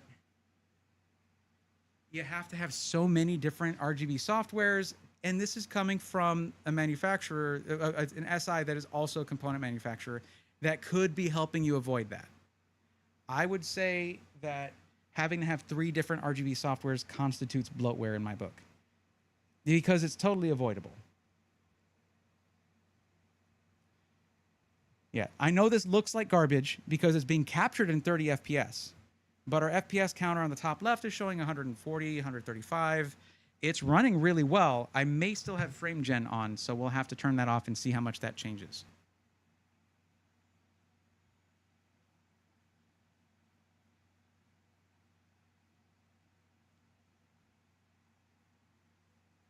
That's how small 1080p is compared to 4K. Holy cow, it certainly is.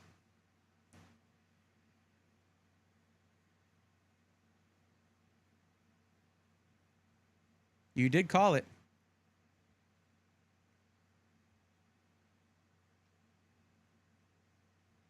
I'm a voiceover actor now. I really want to be. They had all the voice actors from Diablo there at the DreamHack, and I missed my chance to meet them, unfortunately. There were some really cool ones there. Some really good talent there. Yeah, average was 133 with a minimum of 60. That's very good.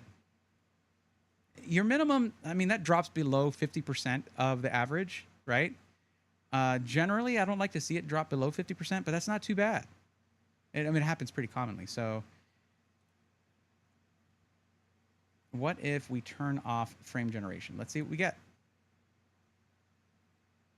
Oh, I need to apply that. Derp. Herp derp. All right. Who remembers herp derp? Old memes. What do you mean? I applied it. Shut up. I saved my changes. NZXT cam good again. I haven't used it in over 3 years. We can take a look at it.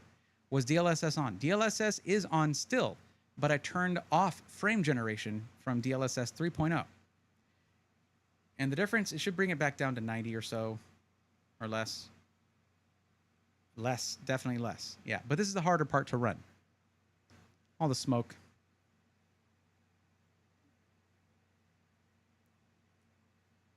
It's very smoky in that bar. Bad habit, honestly, said the guy who vapes.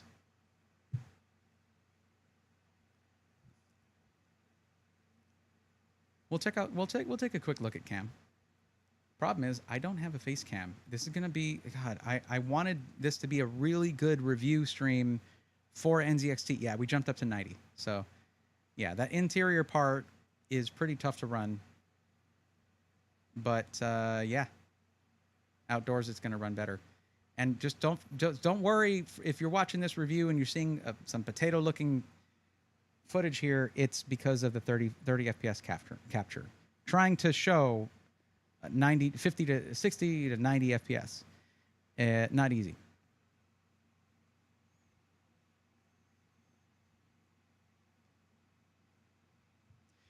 If you turn off DLSS completely, you're gonna see frame rates drop significantly in Cyberpunk. Cyberpunk is designed to run on DLSS. And if I had an AMD GPU in here, I could talk more about FSR, but yeah. Okay, now what if we turn off DLSS? Let's turn it off completely so you can see what I'm talking about. Now, why am I running a AAA title instead of running esports titles or Call of Duty or whatever? Well, because AAA titles are harder to run. We want to give it a challenge. And remember, if you want to see benchmark charts, they're not that useful here. I kind of want to see how it's running on this system, and I also should have. I thought I opened up Hardware Info 64. What the heck happened to it? Why does it keep disappearing? Anyway, whatever. We're leaving this on. Yeah, 44, 41. Yeah, it's not great, but that's what you get when you turn off the LSS in Cyberpunk. Pretty common. Using cam with no cam. I mean, I guess so. Well, one gripe is not having dark mode by default.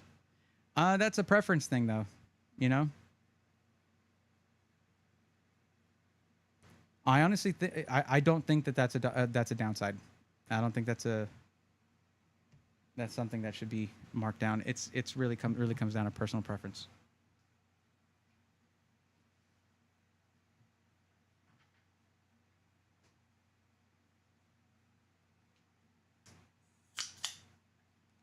Hydrate.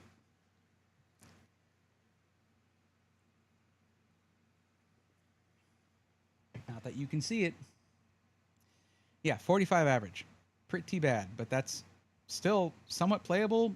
I remember watching a video with Linus Tech Tips where they were like, yeah, AAA titles, you want a minimum of 30. And I'm like, ooh, I don't know about that. But that's what they said. Okay, now what we do is we turn this, let's turn this back all the way up to Ray Tracing Ultra and 4K. Well, yeah, we'll do the whole thing, frame generation and everything. And we're going to go up to 4K. Let's see what this thing can do. I know 4K is where the 4070 Ti falls apart because of the memory bus width, but we're still doing it. Oops, skipped right past it. All right.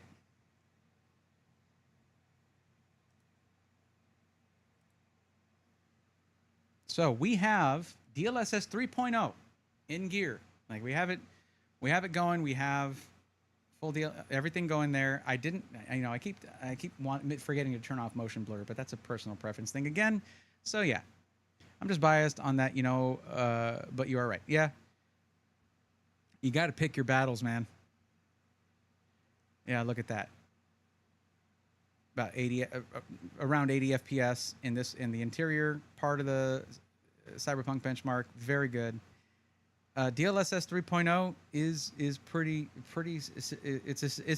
It is good. It is good. You can argue about frame generation all you want, and some games will perform better than others. But Cyberpunk was a headliner for this feature. So it's another good reason to use it for testing.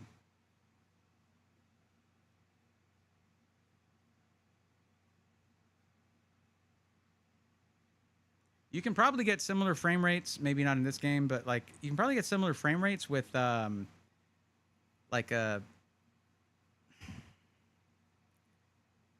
I don't know, 6800 or a 6800 XT for cheaper. So yeah, pricing fluctuates. 85.75 4K Ultra Ray Tracing. That's pretty damn impressive. Not gonna lie. And the minimum is 75. That is very tight. I'm happy with that. 1 second, guys.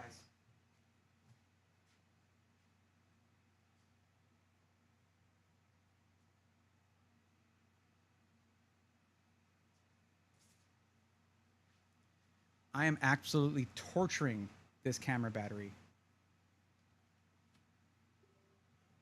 There we go.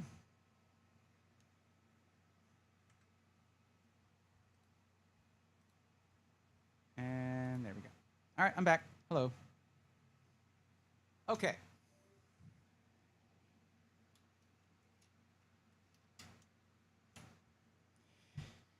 So let's talk about this. We can also run this with. Oops, did not mean to do that. Damn it. Left OBS. Actually, I can.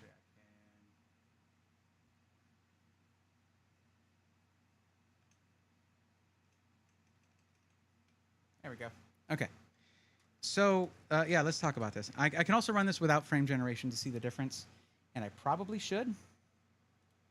And yes, I should be restarting the game every time I change the settings, but we are seeing solid differences. So I think they may have fixed their benchmark to where it does pay attention to that stuff.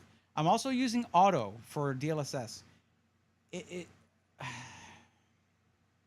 should probably be set to a specific one. But the thing is, again, we don't get deep into benchmarks on these reviews. This hardware has been reviewed a million times. Like, it's all out there already. We're seeing how this PC handles it. DLSS is quite amazing. Makes sense as a 4070 Ti hovers between the 8 to 900, depending on the specific model. I mean, disarray, you can get a 6900 XT for around that price at times, or less. It depends on the price fluctuations of a previous generation of hardware. I think more RGB would give you a 10% boost. I think matching RGB would make me happy. Yeah, you turn off frame generation, so we're not leveraging DLSS 3.0, which, remember, there was a recent update to Cyberpunk 2077 to utilize DLSS 3.0 specifically. This is why I'm using that. Like, I want you guys to know the difference between going with a 30 series card and a 40 series card. You're not going to have frame generation, DLSS 3.0. You're not going to have that with a 30 series card. Okay? So, yeah, you're seeing the difference here. And it is significant.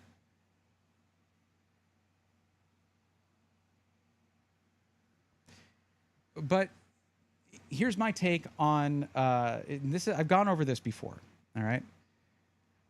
When it comes to pre-built reviews, they're not that useful when it comes to, well, a lot. Here's the reason. This is one PC. That means all the results you're seeing and things like looking at build quality, stuff like that, is based on a sample size of one. Not very scientific. You saw that with the 2 SkyTech reviews over at Gamers Nexus, right? You can't base your decision off of one review of a product. So that's why we have the SI testimonials on the Discord. If you want to read real reviews, first-person reporting, go there. If you bought a pre-built and you have something to say, please post a testimonial. Okay, so we got 60. That's definitely playable, but not as good as 85, right? And the minimum also dropped down to 44, whereas the minimum for 85 average with frame generation on was 74, 75. So smoother gameplay for sure, but that's what frame generation is supposed to offer you. Anyway. So straight up, pre-built reviews are not super useful, said the guy doing a pre-built review. But still, the idea is to show you a glimpse of what you get from different SIs, okay, when you order from them. Something like that, okay? So here we have an example of bad QC. Loose screws inside a PC can be a major problem. So NZXT build, my challenge to you here is to up your QC game to an acceptable level, because loose screws inside a PC are unacceptable. That's just a fact. You cannot have that. Those screws could have gotten anywhere in this system and shorted out something very important. Okay? I don't need to tell you all that. You already know it. Why am I telling you that? You know. As soon as you heard the rattle or saw me like find a screw, you were if you're with NZXT and you're watching this, you were probably like, "Oi, dang it. We messed up." Because that's what that is. That's a mess up. That's an oops. That's rolling a 1. You don't want to do that. Do you think there are cherry-picked PCs sent to you too? Well, I think this is evidence that this was not curated. They didn't do extra QC on this just because they're sending it to a content creator. This probably came right off the line. I've seen evidence of that here and also with SkyTech PCs. We found QC issues in SkyTech PCs too. That gives me that I like that. I'm glad we found a problem. NZXT probably isn't, but I am. Because I don't want cherry-picked PCs, but that's another thing, is like, because I can't secret shop, you do have to take these reviews with a grain of salt. Maybe that isn't adhesive on the outside. Maybe that's on the inside. Let me remove the peel from in here. I think that's what that is. Okay, so there is a little bit of adhesive there, but it does look a lot clearer now. Anyway. So I don't think NZXT cherry-picked this PC. I don't think that they QC'd it to heck and back. This is not, I think, a review sample. I don't have to send it back to them. It's not a review sample that's meant for reviews. They sent this to me, and it had an issue. That I actually like to see. Why did that turn off? Okay, whatever. So I mean, it's not ideal, but what I'd like to see how NZXT responds. I'll reach out to my rep there and let him know what happened, see what his response is. But also, to the video. We'll see how they respond to it. Because that's where it matters. Companies make mistakes. That is baked into... That's the occupational hazard. When you build anything, make anything, sell anything, there's going to be problems. Your reaction to that, both public and behind the scenes and in direct relation with consumers, with particular customers, all of that. The way that you comport yourself in those situations is what determines whether you're a good company or a bad company. Take ownership of the situation. And take it as like, hey, you know what? Cool. We needed a kick in the pants to revise our QC policies. Awesome. So I'll get back to you guys, and there is going to be a final video for this using a lot of the stuff that was from here today. And also, I'll do some thermal testing. The thermal tests that I ran earlier, I'll run those inside the house where it's climate controlled, more climate controlled. We'll see what differences there are. But yeah, I would like to see a couple of things from NZXT here. First, a response on the QC issue. We'll see how they respond to that. Secondly, I would love it if every class of the player PCs had the option for either Flow or Elite. As you go up in cost and the power of the components, you shouldn't be getting less airflow. You should have the option to either go for aesthetics or airflow. It should be up to the consumer. And we're talking about making, well, if you have them in black and in white, you're talking about 2 more SKUs per system. I know. That's logistically a pain in the ass. I know. I'm sorry. That sucks. It's not great. But this front panel does not look that... I mean, maybe it's easy to remove, but I don't think so. It's not something where I think it can be easily swapped out. If it could, I would love to see it to where, like, you have the... There is a... which case is it? Is it Montech case? The Air 1000 Premium... You get both a glass and a mesh front panel, and you get to choose which one you use. That's Montech. NZXT. Take a cue from them. That's awesome. The H9, give the option for the glass or the mesh top panel. There you go. That's it. That'd be really great. Because there's some builds where you don't need to have as much airflow. So generally in an H9, though, it's going to be a higher end build. More airflow is more better. But whatever. Yeah. Yeah, he doesn't purchase them. I couldn't just purchase a bunch of PCs, man. I'm trying to build a studio, build a channel, build a business, and I don't have the funding. I don't run I tried running a Patreon just to get into full time. I couldn't keep up with it, and that was on me. If I did run something like that, I could dedicate all that income towards doing secret shopping, but I just can't afford to do it. I can't afford to just buy PCs at the level of the amount of reviews that I want to do. There's no way. So we have to change how we approach reviews because of that. Okay? That just means that we understand the situation. We look at the situation and understand it for what it is. That we look at it saying, okay, this is not going to be this or that. It's not going to be the be all end all. It's not going to be like, oh, this is ultimately what everyone's going to get. It doesn't matter. If I were purchasing, that's the thing. It's kind of a waste of money to secret shop. If we get one good PC, it doesn't mean anything. It's just a sample size of one. You could get one great PC, do the review on that, and then 50 other people get terrible PCs from that same company. There's just no telling.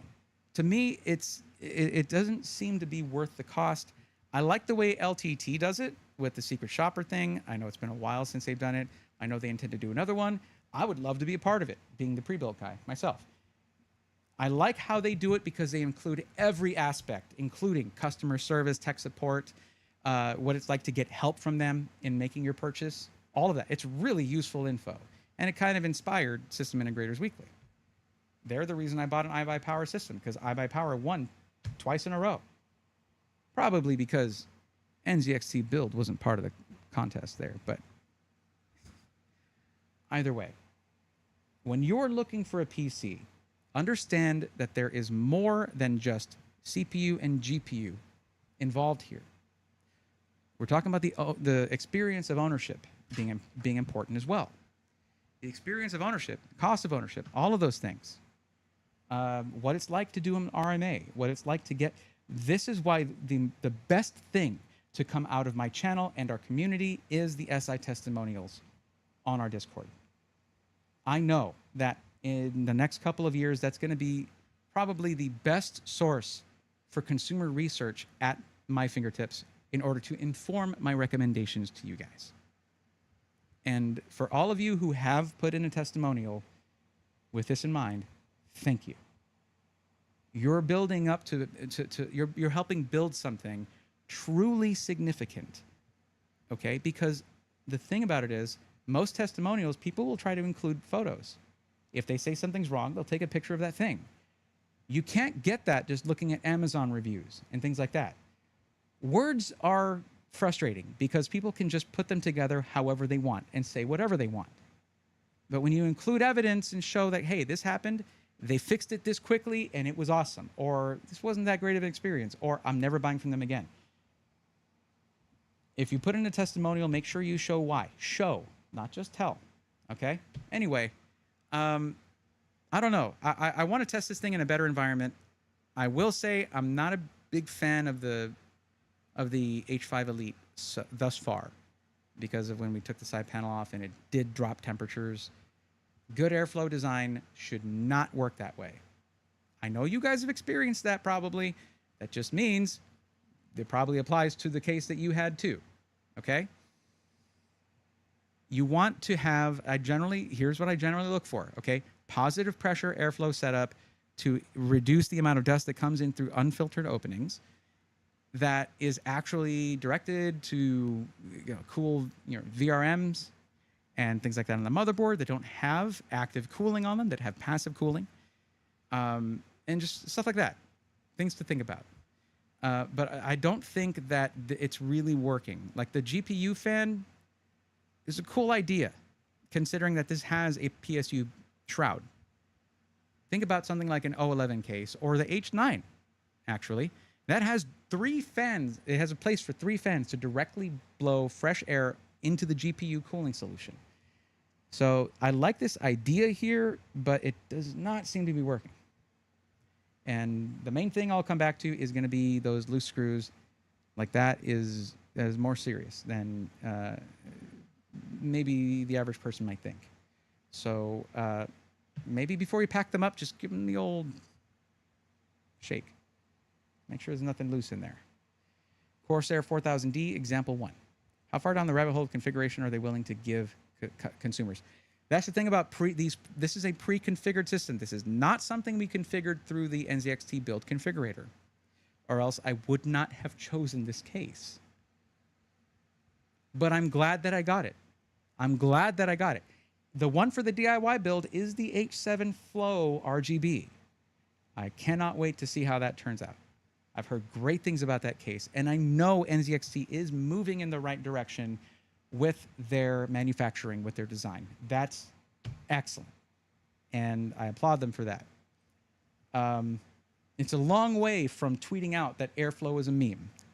Am I right? However, when you are building systems for people, you are taking on an entirely different kind of responsibility from making a metal box with glass on it, or fans in it, or holes in it, or whatever, or making a thing that has a radiator and liquid going through it. A full system, someone is entrusting you to not make mistakes like loose screws or dings in it, things like that. So QC is going to be paramount, and it needs a little work. That's it, guys. Leon Lead 216, quite good for the price too. Oh, there's a lot of great options out there for sure. There are definitely a lot of great options out there. But if you dig the NZXT aesthetic and you like the direction they're going with their flow cases, I can highly recommend that, and I cannot wait to do the DIY build. That's gonna be a ton of fun. Waiting on the motherboard to come in, and I'm actually going to custom paint a 4090 for that build. Yikes, scary, but I'm gonna do that. It's gonna be cool. But yeah, I'm really excited to work more with NZXT since they do the component manufacturing and system integration. You know, if maybe we can have a comparative one with Corsair, since they do the same thing. They have component manufacturing, cases, all that stuff, and they do system integration now. So maybe we'll pit this against the Vengeance machine at some point. That'd be kind of cool. But I don't have anything in the works just yet with Corsair for that, so no telling. All right, guys. Ironically, the new O11D Lean Lee case has just added more glass. I am on the fence. I'm not really a fan of that. However, the O11 Evo XL, that's going to be one to keep an eye on. I am envisioning a streaming setup that has one on the right for gaming and an inverted build on the left for streaming. So it'd be flanked with the. I would love that. Lean Lee, what's up? Inverted cases are just really hard to get right, and it seems like they did it. But yeah, there it's going out. All right, guys, thanks so much for tuning in. There will be an edited version of this with more information, other testing. But thank you so much for being patient through this and all the technical issues. It means the world to me. You guys are the best. I can't wait to get to regular streaming. There will be an episode of SI Weekly on Monday. And until then, take care. See you guys. Bye-bye. Don't forget to hit like if you don't mind, please. Thank you. I would like that very much. Okay.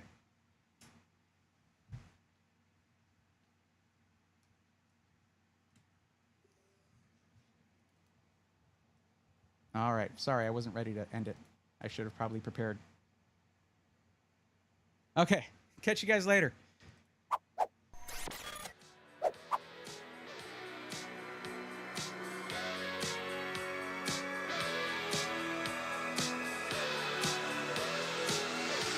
Let's go, nerds!